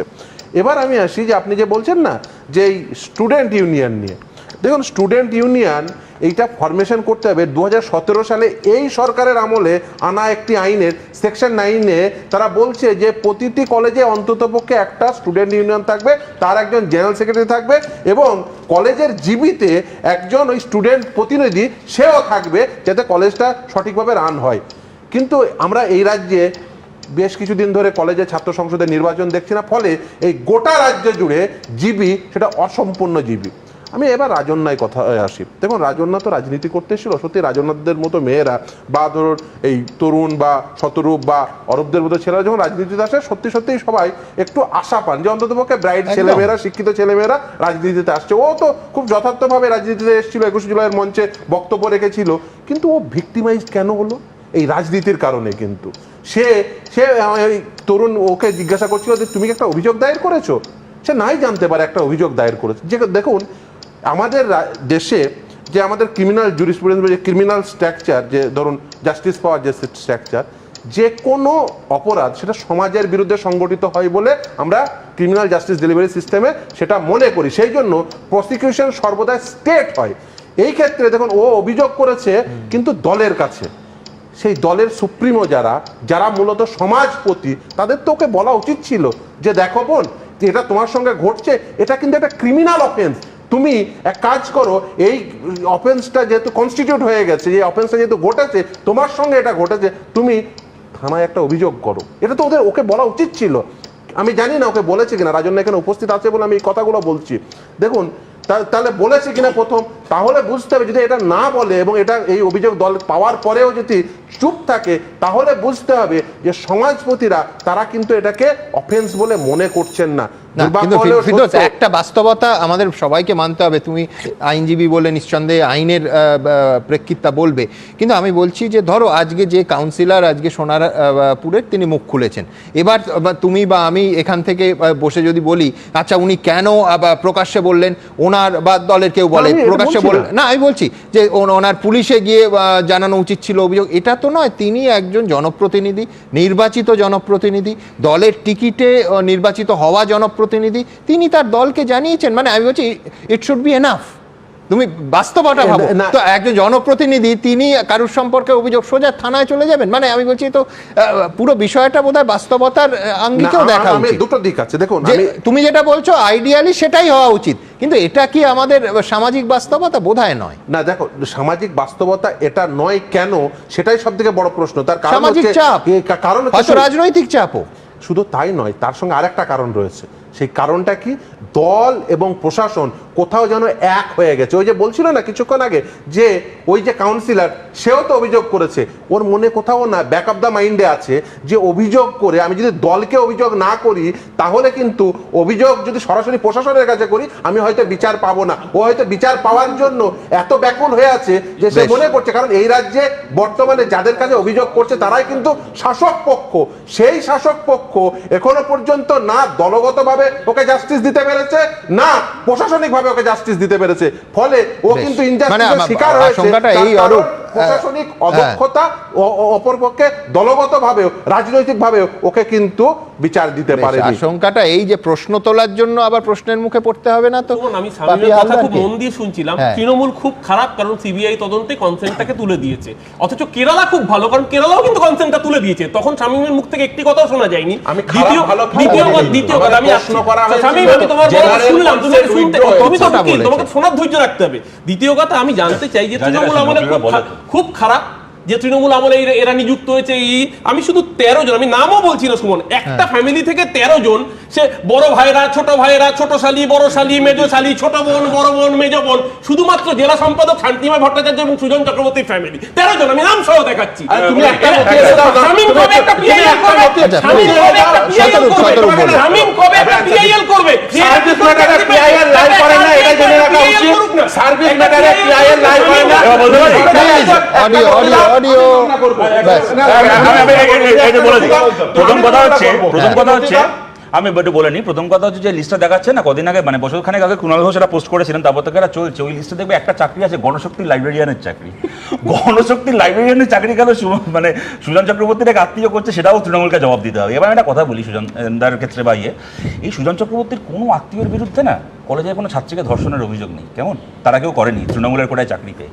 ওইসব কথা বলে লাভ নেই। আমি একটা কথা বলি সুমনদা, দুটো একটা তথ্য দিচ্ছি, একটা প্রশ্ন না, এবং বেআইনি হলে 14 বছর তৃণমূল ক্ষমতায় আছে, গ্রেফতার করে চাকরি খারিজ করেননি কেন? সুকান্তর মানে পৃথিবী বিখ্যাত ইকোনমিস্ট, তার নামটা সেও নাকি সুজন চক্রবর্তীর কোটায় চাকরি পেয়েছে। পৃথিবী বিখ্যাত, যারা ইন্টারন্যাশনাল সেমিনারের গড় বসে। আমি যাই হোক, আরবিসি ইভিনিং কলেজের ক্যাজুয়াল স্টাফ ঋষি এবং প্রাক্তন জিবি মেম্বার অভিজিৎ সাহা দুজনই তৃণমূল টিএমসিপি নেতা, সেই কোটায় চাকরি। 2024 সালে মহালয়ার দিন রাত্রিবেলা সারা রাত মদ খেয়ে, তোমার মনে হচ্ছে অজয় সাহু বলে একটা ছেলেকে পিটিয়ে খুন করে, দুজনেই জেলে ছিল, এখন বেল পেয়েছে। এই গেল এক।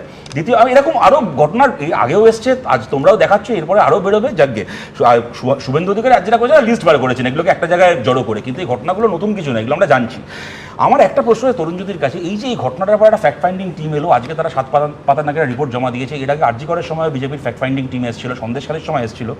আচ্ছা, এই বিজেপির ফ্যাক্ট ফাইন্ডিং টিমগুলো এসে তদন্ত করে কোন এমন ফ্যাক্ট খুঁজে পায় গো যেগুলো সিবিআই তদন্ত করে খুঁজে পায় না? দুটো প্রথমে আমি বলি, দেখো আমি তো বলি সিবিআই এর দরকার ছিল না সুমনদা। আমি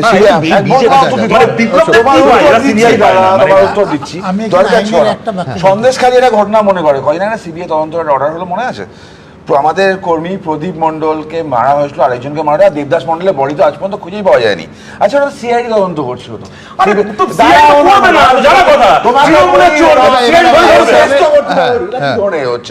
সেখানে সিআইডি তদন্ত করছিল, সিআইডি ক্লিন চিট দিল শাহজাহানকে, তারপর সিবিআই আজকে 6 বছর পরে আসছে সেখানে।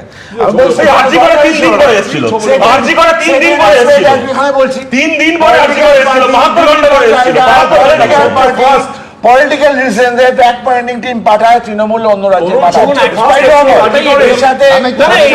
রাজনৈতিক কারণে এসছে, তরুণজ্যোতি বলেছে।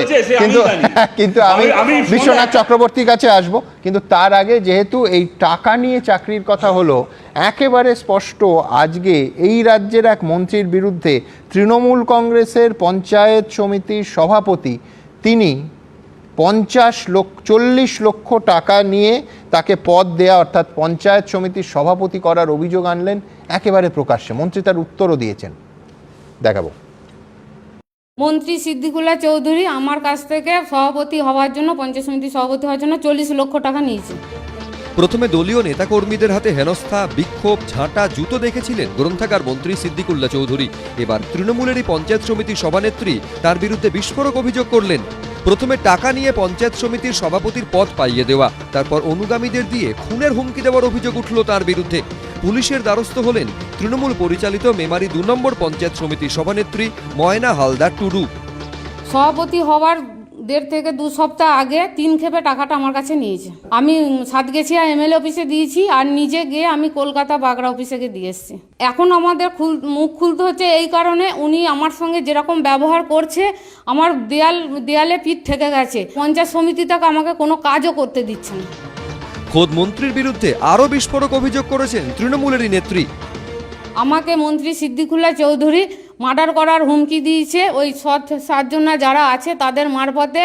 আর এটাও আমি বলছি, আমার জীবনের প্রচুর রিস্ক আছে, উনি আমাকে যখন তখন খুন করে দিতে পারে। পাল্টা মেমারির তৃণমূল নেত্রীকে চ্যালেঞ্জ করেছেন সিদ্দিকুল্লাহ চৌধুরী। 4.5 বছর তিনি কথা বলার সুযোগ পাননি, আমার সাথে কাজ করেছেন। এই সমস্ত ভিত্তিহীন অমূলক কাজ, আমার ওখান থেকে কর্মীরা এসেছিল 2 কোটি টাকার ক্ষতিপূরণের আপনার করবে, তারা কেস করবে। কয়েকদিন আগেই তৃণমূলেরই একাংশের হাতে আক্রান্ত হন গ্রন্থাগার মন্ত্রী সিদ্দিকুল্লাহ চৌধুরী, যা নিয়ে ক্ষোভ উগড়ে দিয়েছিলেন তিনি। আমার ইজ্জত নিয়ে বারবার খেলা হলে দল ছেড়ে দেবো আমি, আমার ভবিষ্যৎ আমি বুঝে নেবো কি হবে না হবে। এখন অবশ্য তার সুর নরম। মন্তেশ্বরের ব্যাপারে আমি একটা ছবি, মানে দুর্বৃত্তায়নের ছবি, তোলাবাজদের ছবি তুলে ধরেছি, এবং মুখ্যমন্ত্রী এটা আশ্বস্ত করেছেন এই তোলাবাজি আমি চলতে দেব না। মুখ্যমন্ত্রী এরপর তো নিশ্চয়ই রিপোর্ট চাইবেন যে কারা তোলাবাজ, কারা গুন্ডাবাজ। সে দায়িত্ব তো সরকারের, সে দায়িত্ব প্রশাসনের। দলেরই একাংশ বারবার নিশানা করছে সিদ্দিকুল্লাহ চৌধুরীকে বিধানসভা ভোটের মুখে, যা নিঃসন্দেহে অস্বস্তির। রানা দাস, উজ্জ্বল মুখোপাধ্যায়, এবিপি আনন্দ। দেখুন, সমস্ত গোলমালের শেকড়টা কি তাহলে অর্থনীতিতে? আমি জানি না, কিন্তু কিছুদিন আগে 2025 সালের 31শে জানুয়ারি কার্যত একটা বোমা ফাটিয়েছিলেন প্রবীণ বিধায়ক মদন মিত্র। বলেছিলেন যে মন্ত্রিসভার পদ পেতে গেলেও নাকি টাকার লেনদেন হয়। কি বলেছিলেন, কি ভাষায় দেখুন। দলের মধ্যে একটা ব্যাপক মানি ট্রানজাকশন হচ্ছে। আমি মদন মিত্র একটা এমএলএ ছিলাম, আমার কোনো ক্ষমতাই ছিল না। রাতারাতি আমি এখন 100 কোটি টাকার মালিক হয়ে গেছি। তা এখন আমার পদ চাই। তা আমি বললাম, ভাই আমার একটা মন্ত্রী করে দে। না ভাই, মন্ত্রী হতে গেলে, একটা ভালো মন্ত্রী হতে গেলে 10 কোটি লাগবে। আমি 10 কোটি দিয়ে দিলাম। মন্ত্রী হলো কি হলো না পরের কথা। আর যদি হয়ে গেলাম তাহলে 10 কোটি থেকে 20 কোটি বানালাম, আর যদি না হলাম 10 কোটি চলে গেল। এটা এফআইআর করা যাবে না, কারণ এর কোনো ডকুমেন্ট নেই। একেবারে নিচের তলার পদ, ব্লকের পদ, সমিতির পদ, পঞ্চায়েতের পদ, জেলা পরিষদের পদ, জেলা তৃণমূল ছাত্র পরিষদ, জেলা তৃণমূল যুব কংগ্রেসের পদ, এক একটা সেলের, ধরুন ডালহাউসি এরিয়া অমুক সেল, আমি নাম বলছি না, তার প্রেসিডেন্ট হওয়ার জন্য 10 লাখ চাইছে। হ্যাঁ, তার কারণ উঠে যাচ্ছে তো গুড ইনভেস্টমেন্ট। বিশ্বনাথ দা নিশ্চয়ই লক্ষ্য করলেন যে মদন মিত্রের কথায় ছিল যে সমিতির পদ। আজকে হুবহু সেই অভিযোগ করছেন তিনি। রাজন্য হালদার নয়, পাপিয়া হালদার নয়, মেমারির পঞ্চায়েত সমিতি তৃণমূলের সভানেত্রী, এবং বলছেন 40 লক্ষ টাকা রাজ্যের মন্ত্রী নিয়েছেন। আমি বলছি সত্যি মিথ্যা নিঃসন্দেহে দল প্রশাসন তদন্ত করবে, কিন্তু আমার বক্তব্য সব ক্ষেত্রে সেই টাকা পয়সার লেনদেন। দেখুন, মদন মিত্র যখন অভিযোগটা সরাসরি আনলেন প্রেসে, তারপরে মমতা বন্দ্যোপাধ্যায়ের মন্ত্রিসভায় সদস্য যারা টাকা দিয়ে আছে, বা কুণাল ঘোষের বক্তব্য অনুসারে যে দুর্নীতির সাথে যুক্ত মন্ত্রিসভার সদস্য মমতা বন্দ্যোপাধ্যায় মন্ত্রিসভায় আছে এখনও, সেই মমতা বন্দ্যোপাধ্যায় কিন্তু কোনো তদন্ত করেছে কি? তদন্ত করে কোন মন্ত্রী টাকার বিনিময়ে তার মন্ত্রিসভায় আছে সেটা বলেছে কি? মানে দিনের শেষে কিন্তু আমি বলছি যে এই দায়টা কিন্তু পুরোপুরি মমতা বন্দ্যোপাধ্যায় এবং অভিষেক বন্দ্যোপাধ্যায়কে নিতে হবে। যে অভিযোগগুলো প্রত্যেকটা আপনাদেরকে কেন্দ্র করেই তৈরি হয়েছে, যে এই ব্যবস্থাগুলো আপনারা তৈরি করেছেন। ছোট ছোট অন্যায়গুলোর কথা বলছিলেন না, সেই ছোট ছোট অন্যায়গুলো যখন প্রতিনিয়ত ঘটেছে তখন সেটা প্রাতিষ্ঠানিক রূপ হয়। কলেজগুলোতে ছোট ছোট অন্যায়গুলো বছরকে বছর ঘটেছিল এবং সেটা প্রাতিষ্ঠানিক রূপ নিয়েছিল। আমি শুভেন্দু অধিকারী বা বিরোধী দলের নেতার বক্তব্য শুনবো কেন? আমি নিজে গত 24 ঘন্টায় এবিপি আনন্দের আর্কাইভ এবং আনন্দবাজার পত্রিকার যে রিপোর্টিংগুলো বেরিয়েছিল 460টা কলেজের মধ্যে 111টা কলেজের অভিযোগ বিভিন্ন সময় উঠে এসেছিল যে কলেজগুলোতে মলেস্টেশন থেকে শুরু করে টাকা তোলা, মানে বিভিন্ন ধরনের দুর্নীতির সাথে যুক্ত হওয়া, শিক্ষকদের মারধর করা, এটা কালচারে পরিণত হয়েছে। তৃণমূল কংগ্রেস এটা কালচারে পরিণত করেছে। আমি তো মনে করি যে আমরা যারা মানে মমতা বন্দ্যোপাধ্যায় বিরোধী রাজনীতির চর্চা করেছি, উনি আমাদের সাথে বিশ্বাসঘাতকতা করেছেন।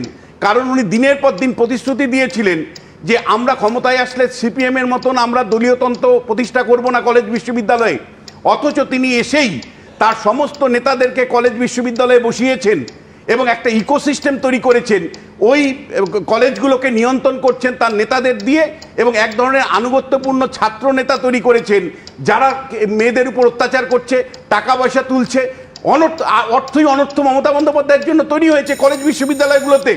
আমি আপনাকে খুব পরিষ্কার করে বলতে চাই, মমতা বন্দ্যোপাধ্যায় সচেতনভাবে খুব শর্টকাট মেথড নেওয়ার জন্য যেটা সিপিএমের মানে বিরুদ্ধে অভিযোগ তিনি করেছিলেন, প্রত্যেকটা বিষয় শুধু অনুসরণ করেছেন তা নয়, একটা প্রাতিষ্ঠানিক রূপ দিয়েছেন।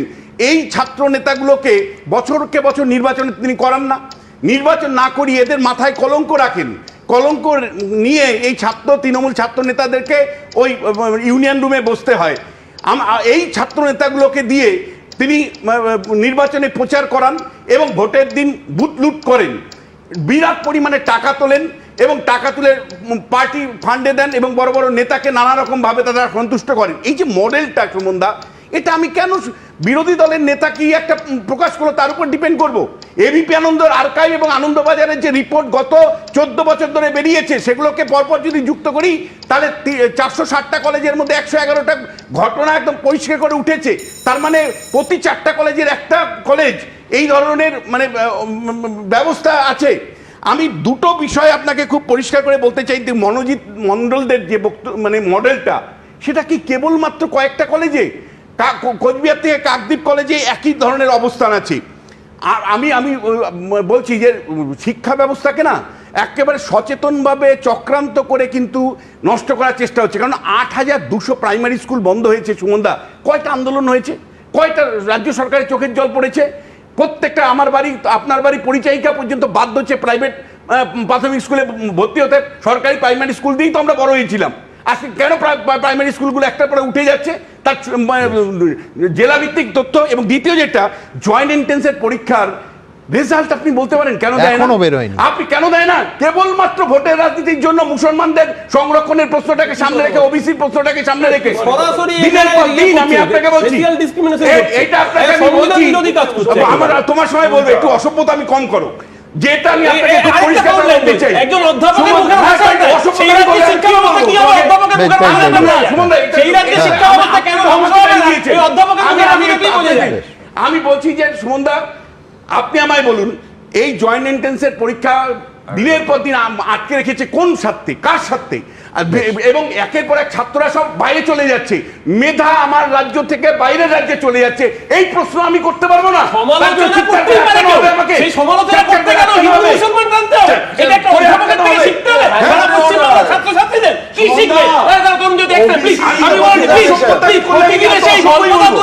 আর যখন নির্বাচন হবে আপকিবার 200 তখন খুব ভালো ভোট হয়েছে, রেজাল্ট বেরোনোর পর অন্য কথা।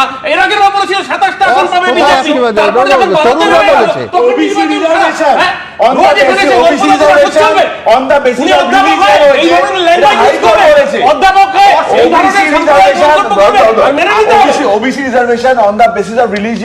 হাইকোর্ট বলেছে, বিশ্বনাথদা বলছেন না। মুসলিম ওবিসি সংরক্ষণের নামে মুসলমান সংরক্ষণ হাইকোর্ট বলেছে, নাম কিছু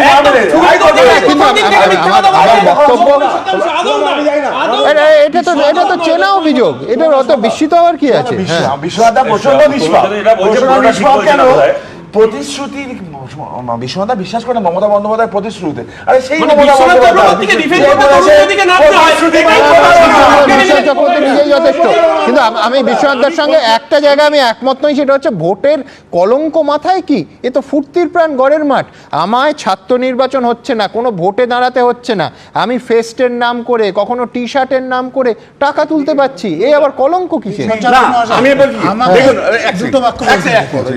আমি দুটো জায়গা থেকে আমার খুব চিন্তা। দেখুন, এখানে রাজন্যা যে অভিযোগগুলো করেছেন, আমি তো এক্সপেক্ট করেছিলাম যে রাজন্যা, মমতা বন্দ্যোপাধ্যায় একটা ফোন করবেন, রাজন্যাকে বলবেন হ্যাঁ তুমি চলে আসো। তো আমি তো এক্সপেক্ট করেছিলাম রাজন্যাকে অভিষেক বন্দ্যোপাধ্যায় ফোন করে বলবেন বোন তুই আয় তো, তোর কি অসুবিধা হচ্ছে। আমি তা না করে আমি পুরো পরিবার মানে বিভিন্ন মেয়েদেরকে নামিয়ে দিলাম দিয়ে কি বার্তা দিচ্ছি,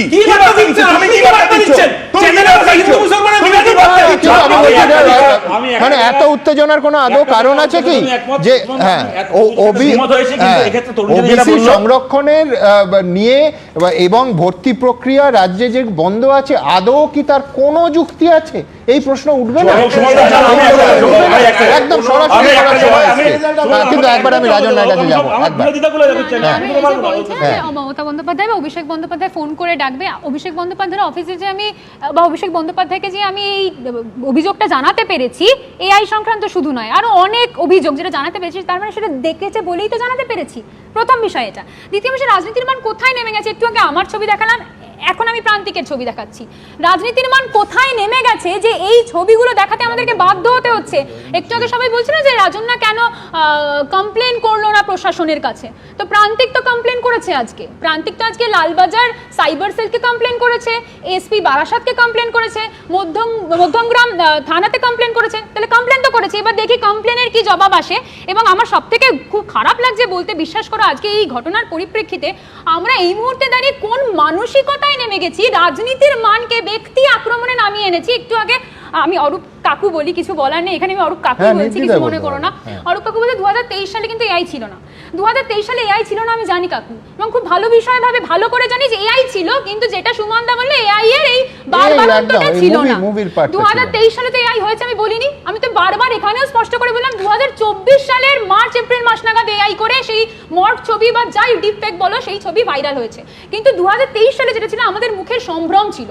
এই কেউ না কেউ, আমি নাম করবো না, কেউ না কেউ কোনো মিডিয়া চ্যানেলে গিয়ে বলেছিল রাজন্যা তো বাজার গরম করার জন্য এই শর্ট ফিল্মটা বানিয়েছিল আমার সাসপেনশনের সময়। তাহলে আমি তো সেটা বলছি না, আমাদের তখন মুখের সম্ভ্রম তো ছিল, সেই সম্ভ্রমটা আমরা রক্ষা করতে পারিনি কেন? আর থার্ড বিষয় যেটা আমি বলতে বাধ্য হচ্ছি, রাজনীতিতে না কলেজ ভোটটা খুব প্রয়োজন। এটা কিন্তু আমি আমার দলের বিরুদ্ধে গিয়ে বলছি না, আমি কলেজ ভোট থেকে উঠে আসা সিনিয়র। এই কলেজ ভোটটা না থাকলে আজকে একজন মহিলা সহকর্মীকে এটা প্রলোভন দেওয়া যায়, তোকে জিজ্ঞেস করবো তুই আয়, এই প্রলোভনটা দেওয়া যায়, তোকে জিজ্ঞেস করবো তুই আয় আয় আয় আমার কাছে চলে আয়, তারপর তাকে রেপ করা যায়। আজকে যদি এই 50-50 ইকুয়েশনটা আমরা যদি রাজনীতির ময়দানে দাঁড়িয়ে কলেজ ভোটের মাধ্যমে অ্যাপ্লাই করতে পারতাম, তাহলে হয়তো আজকে এই প্রলোভন দেখিয়ে, সহকর্মীকে প্রলোভন দেখিয়ে মহিলা সহকর্মীকে নিয়ে এসে রেপ করা যেত না। এটা মনে করি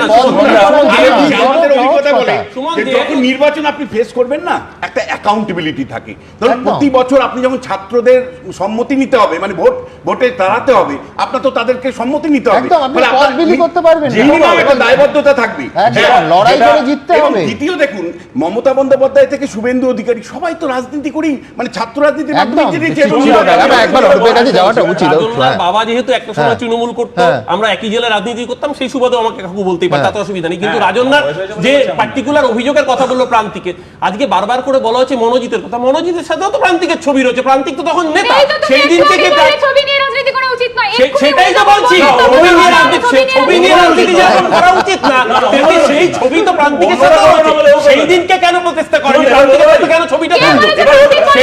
আমি জোর গলায় বলছি প্রান্তিক দীর্ঘদিন ধরে মনোজিৎ মিশ্রের বিরুদ্ধে ছবি তুলছে, আবার বলছে প্রতিবাদ করেনি। দুটো তো একসাথে যেতে পারে না, অভিযোগ করেছে। যদি প্রতিবাদই করে থাকি কাঁধে হাত রেখে ছবিটা তুলবো কেন? মনোজিৎ মিশ্রকে কলেজে ঢুকতে বারণ করেছিল। মনোজিৎ মিশ্র, আমি পাশে বসে আছি, 2023 সালের ঘটনা বলছি। মনোজিৎ মিশ্র বলেছিল তুমি সাউথ কলকাতায় ঢুকিয়ে দেখো, তোমার পেটে ভোজালি ঢুকিয়ে দেবো। সিনিয়রদের জানানো হয়েছিল, আমার শাখা সংগঠনের ইমিডিয়েট সিনিয়রকে, ইমিডিয়েট সিনিয়ররা বলেছিল প্রান্তিক এই ছবিটা 2023 তুললো কেন মনোজিতের সাথে? সেই সুখ্যাত ম্যাঙ্গো, ম্যাঙ্গো তো তখন আলফানসো হয়নি, ও তো ল্যাংড়া ম্যাঙ্গোই ছিল, ও তো তখন আলফানসো হয়নি, তাহলে কেন সেদিনকে ছবিটা তুললো? গোটা সিস্টেমটা ল্যাংড়া হয়ে গেছে। আমি জাস্ট দুটো কথা বলি, অনেকক্ষণ ধরে চেষ্টা করছি, সুতরাং আমি বুঝতে পারলাম আজকে সন্ধ্যে দুটোই পাল্টা উত্তর আছে। এক, ওই রাজ্যে এটা হয়, আর দুই, এখন হয়েছে সবই ঠিক আছে, কিন্তু তখন কেন বলনি? এবার আমি দুটো কথা বলছি। প্রথম কথা হচ্ছে যে সুজন চক্রবর্তীর যে কথাটা এর আগে বললো, তোমার মনে থাকবে আমাদের রাজ্যের শিক্ষামন্ত্রী সুজন চক্রবর্তীর স্ত্রীর নাম করে বলেছিলেন কোথা থেকে একটা চিরকুট দেখিয়ে তার জয়নিং লেটার না কি একটা দেখিয়ে যে ইত্যাদি ইত্যাদি। তখন মিলি চক্রবর্তী, সুজন চক্রবর্তীর স্ত্রী, তিনিও আমাদের পার্টির নেত্রী, চ্যালেঞ্জ করেছিলেন শিক্ষামন্ত্রীকে যে আপনি দেখান যে আমার চাকরির মধ্যে পাওয়ার মধ্যে কোন রকম দুর্নীতি রয়েছে, আমি আপনাকে চ্যালেঞ্জ করছি, যদি হয়েছে তাহলে যা যা হওয়ার আমার করতে রাজি আছি। না কাগজ নেই, কিন্তু ব্রাত্য বসু কাগজ দেখিয়েছিলেন। আমি ইন্টারাপ্ট করছি, কেন করছেন বারবার? কাগজ হাওয়া হয়ে গেছিল কারণ ব্রাত্য বসু কাগজটা কলেজ থেকে এনে মিডিয়াকে দেখিয়েছিলেন। ব্রাত্য বসু হাওয়া করেছিলেন, উনি আবার রেখে আসলেন। আমি যে কথাটা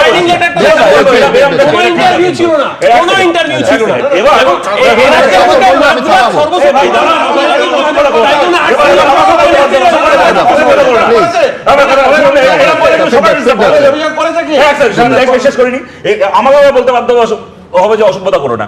আমি এইটা বলছি যে সেই চ্যালেঞ্জ শিক্ষামন্ত্রী গ্রহণ করেননি। আজকে যে উনি 10টা না 12টা লিস্ট দেখালেন, আমি এখনো বলছি আপনাদের মানে সিআইডি থেকে শুরু করে শিক্ষা দপ্তর সবকিছু রয়েছে, যদি একটা কোনো অ্যানোমালি দেখাতে পেরেছেন তাহলে আমরা তার অপেক্ষা করছি। পুলিশ প্রশাসন কেন ব্যবস্থা নেবে না যদি হয়ে থাকে? সেটা আমায় বলতে দেওয়া হোক। যেটাও বলছে যে আপনার সব না, আমি সত্যি কথা বলছি, যেখানে যে কথাটা যথার্থ আপনার অন্য সমালোচনা থাকতে পারে, কিন্তু যে কোনো সমালোচনার উত্তরে হিন্দু মুসলিম নিয়ে আসা ঠিক নয়।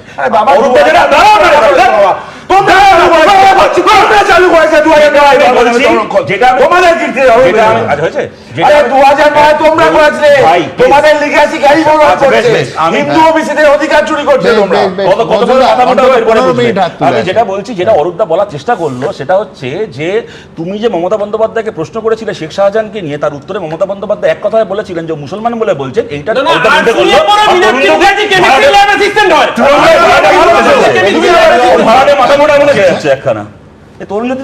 শাসক দলের একজন সভানেত্রী বলছেন যে শাসক দলের এক মন্ত্রী প্লিজ ব্যক্তিগত 40 লক্ষ টাকা নিয়েছেন, সিদ্দিকুল্লাহ বলছেন নেননি, তাহলে কি শাসক দলের লোকেরা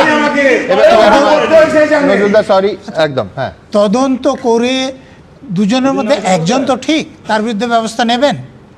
দেখুন, শাসক দলের একজন মুখপাত্র এবং জেনারেল সেক্রেটারি যখন বলেছিলেন যে এই চাকরি বিক্রি করে যারা টাকা নিয়েছিলেন তারা একজন মন্ত্রিসভাতে এখনো আছে, তো তাকে জিজ্ঞেস করলে তো নামটা পাওয়া যেত, তার বিরুদ্ধে ব্যবস্থা নেওয়া যেত।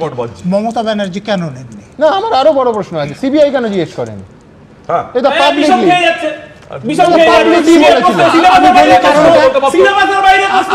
কারণটা আমাদের এখানকার উপরের নেতা নেত্রীদের সঙ্গে দিল্লির উপরের নেতা নেত্রীদের সমঝোতার জন্য।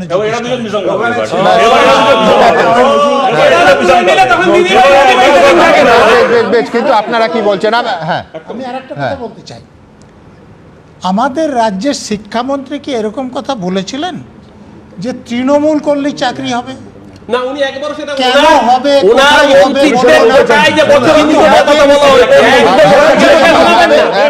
একেবারে পরিষ্কার আপনারা কি বলছেন আপনারা জানেন।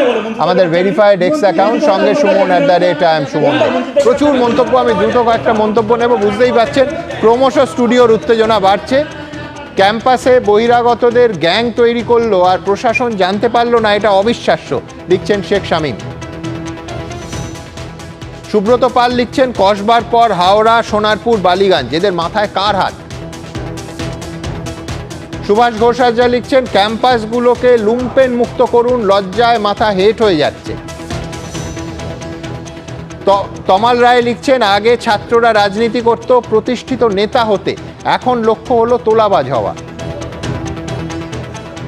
ভূপতি নস্কর লিখছেন ম্যাঙ্গো মডেলের জাল যে বহুদূর ছড়িয়ে তার বলার অপেক্ষা রাখে না। ঠিক এখান থেকে আমি আমার পরের প্রতিবেদন একেবারে সরাসরি কলকাতা হাইকোর্ট, এবং সেই কলকাতা হাইকোর্ট যে প্রশ্ন বারবার অন্তত আজকে অনেকেই তুলবেন, সেটা হচ্ছে দাগিদের জন্য এত দরদ কেন? আমরা প্রত্যেকে জানি যে একেবারে স্পষ্ট রায় দিয়েছেন কলকাতা হাইকোর্টের মাননীয় বিচারপতি যে কেন বারবার যে প্রশ্ন উঠবে যে রাজ্য সরকার এবং এসএসসি পুরো প্যানেলে যারা একেবারে স্পেসিফিক্যালি টেন্টেড, বাংলা করলে দাঁড়ায় যে নির্দিষ্টভাবে দাগি, তাদের ট্যাক্স পেয়ারের টাকায় তাদের হয়ে লড়াই করতে গিয়ে রাজ্য সরকার এবং এসএসসি উচ্চতর বেঞ্চে গেল। অনেকেই প্রশ্ন তুলছেন আবার সেই মোদ্দা কথাটা, দাগিদের জন্য এত দরদ কেন? আর এই দরদের সামান্যটুকু যদি যোগ্যদের জন্য ব্যয় করা হতো, তাহলে এই অসংখ্য যোগ্য ছাত্রছাত্রীকে আজকেও তারা আন্দোলনে নেমেছেন, 9-10 হতে পারেন, 11-12 হতে পারেন, গ্রুপ সি গ্রুপ ডি হতে পারেন, তাদের এই দুর্ভোগ কি পোয়াতে হতো? এ প্রশ্ন আমাদেরও থাকবে। দেখুন, সোমবার সিঙ্গল বেঞ্চে ধাক্কা, মঙ্গলবার ডিভিশন বেঞ্চের দ্বারস্থ। দাগিদের পরীক্ষায় বসার সুযোগ করে দিতে কার্যত মরিয়া রাজ্য সরকার ও স্কুল সার্ভিস কমিশন। এসএসসির নতুন নিয়োগ প্রক্রিয়া কি দাগিরা অংশগ্রহণ করতে পারবেন? এই প্রশ্নে সোমবার হাইকোর্টের সিঙ্গল বেঞ্চে দাগিদের পাশে দাঁড়িয়েছিল রাজ্য সরকার ও স্কুল সার্ভিস কমিশন, কিন্তু বিচারপতি সৌগত ভট্টাচার্য সেই আবেদন খারিজ করে দেন। এর 24 ঘন্টার মধ্যে ফের সিঙ্গল বেঞ্চের নির্দেশকে চ্যালেঞ্জ করে হাইকোর্টের ডিভিশন বেঞ্চে দ্বারস্থ হলো এসএসসি ও রাজ্য সরকার। 15 লাখ 20 লাখ টাকা করে নেব, তাদের চাকরি দেবো, আজকে চাকরি হারিয়ে যাবে, তাহলে এই 15 লাখ 20 লাখ টাকার আনুগত্যটা কিভাবে আমি দেখাবো?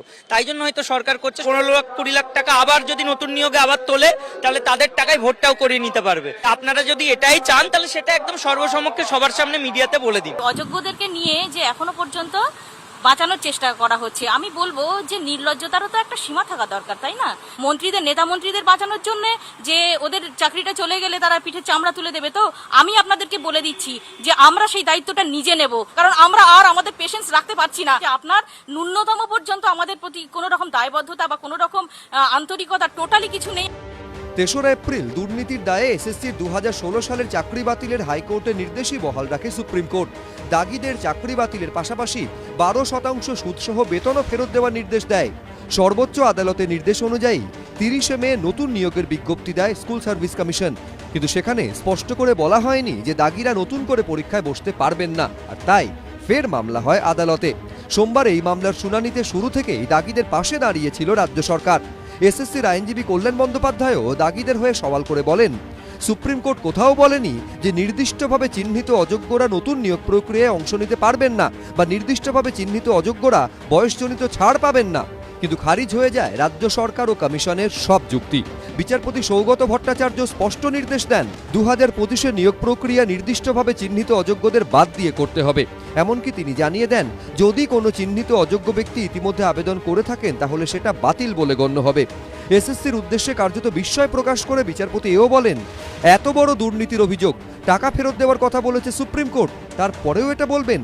কিন্তু এরপরই মঙ্গলবার সিঙ্গল বেঞ্চের নির্দেশকে চ্যালেঞ্জ করে বিচারপতি সৌমেন সেন ও বিচারপতি স্মিতা দাসদের ডিভিশন বেঞ্চে দ্বারস্থ হল রাজ্য সরকার ও স্কুল সার্ভিস কমিশন। অযোগ্যদের কাছ থেকে মাল খেয়ে নিচ্ছে রাজ্য সরকার এবং সরকারি দলের বড় বড় নেতা মন্ত্রীরা।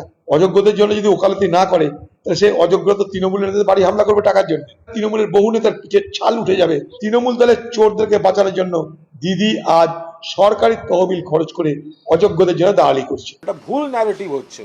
টেকনিক্যালি ওই অযোগ্য বলতে গিয়ে এমন অনেককে বন্ধনীযুক্ত করা হয়েছে যে তাদের মধ্যে সত্যিকারের অযোগ্য নয় এমন অনেকে অযোগ্যতে টেকনিক্যালি ঢুকে গেছেন বলে বেশ কিছু ছেলে মেয়ে তথ্য প্রমাণ দিয়ে বলছেন। তাদের জীবনটা রক্ষা করাটাও তো সরকার বা এসএসসির কাজ। বুধবার এই মামলার শুনানির সম্ভাবনা। সৌভিক মজুমদার, কৃষ্ণেন্দু অধিকারী, রাজীব চৌধুরী, এবিপি আনন্দ।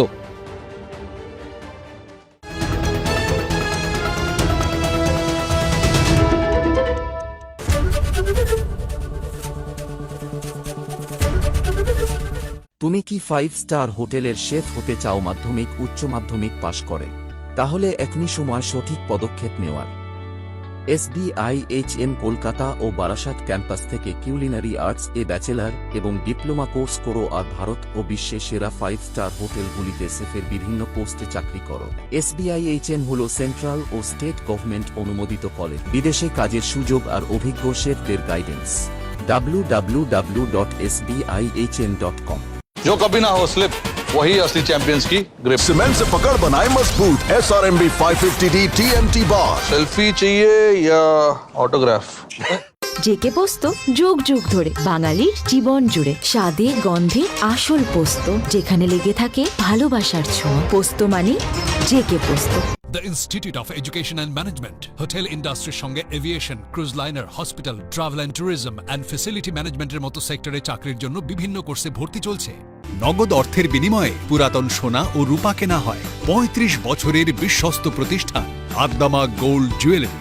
বিলাসিতায় নয়, বিপদে আছি।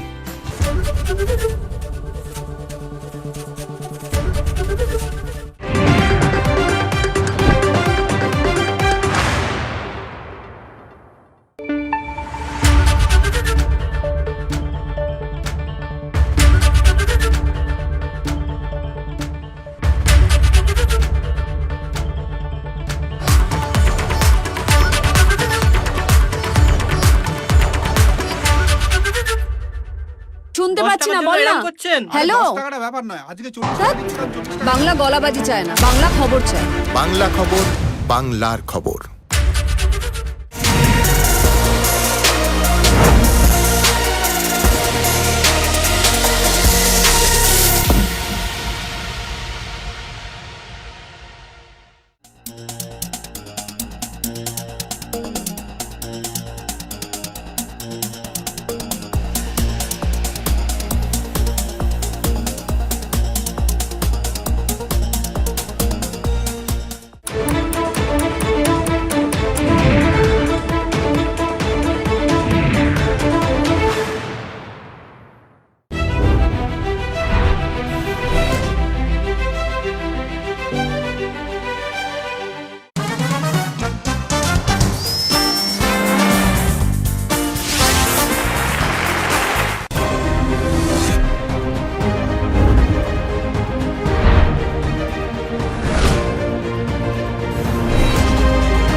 দেখুন, আগামীকাল মানে 9 জুলাই ওই আরজি করে অভয়া মৃত্যুর ঠিক 11 মাস পূর্ণ হবে।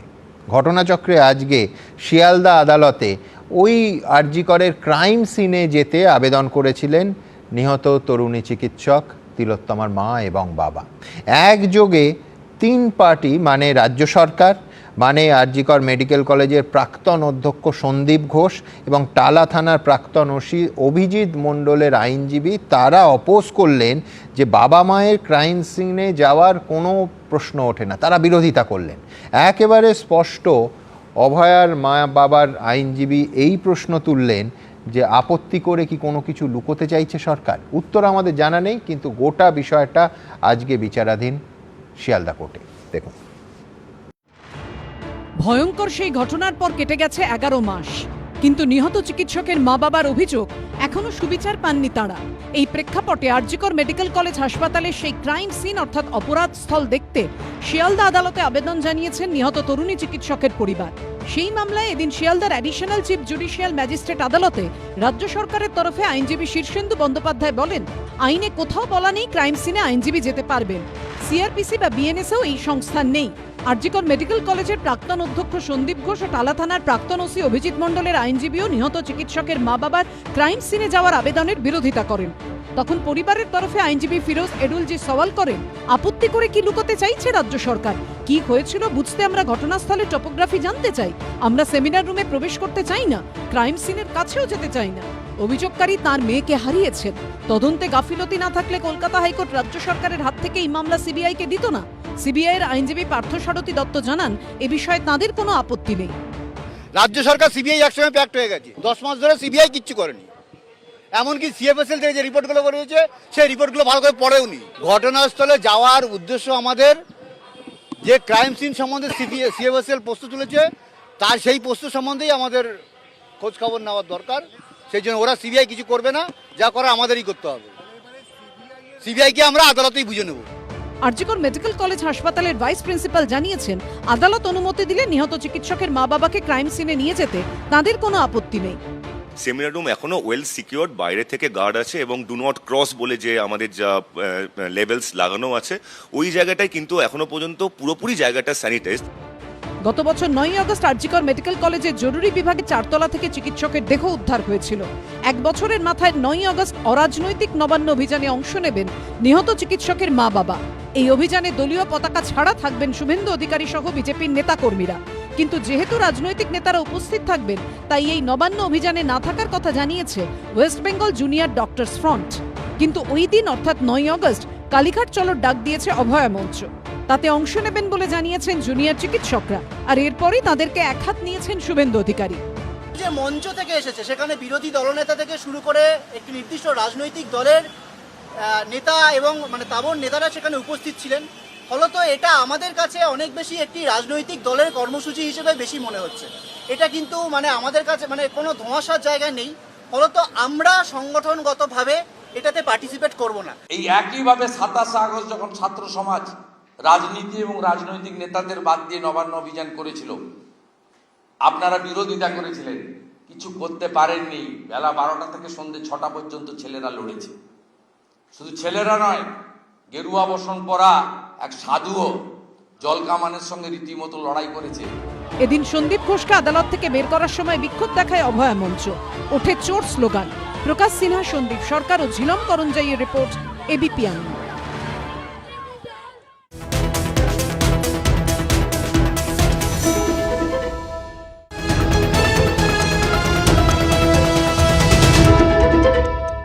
ঘণ্টাখানিক সঙ্গে সুমন নিবেদন করছেন Subhash Bose institute of hotel management offers hospitality hospital hotel management. Ajanta shoes कदम कदम बढ़ाए जा। SRMB TMT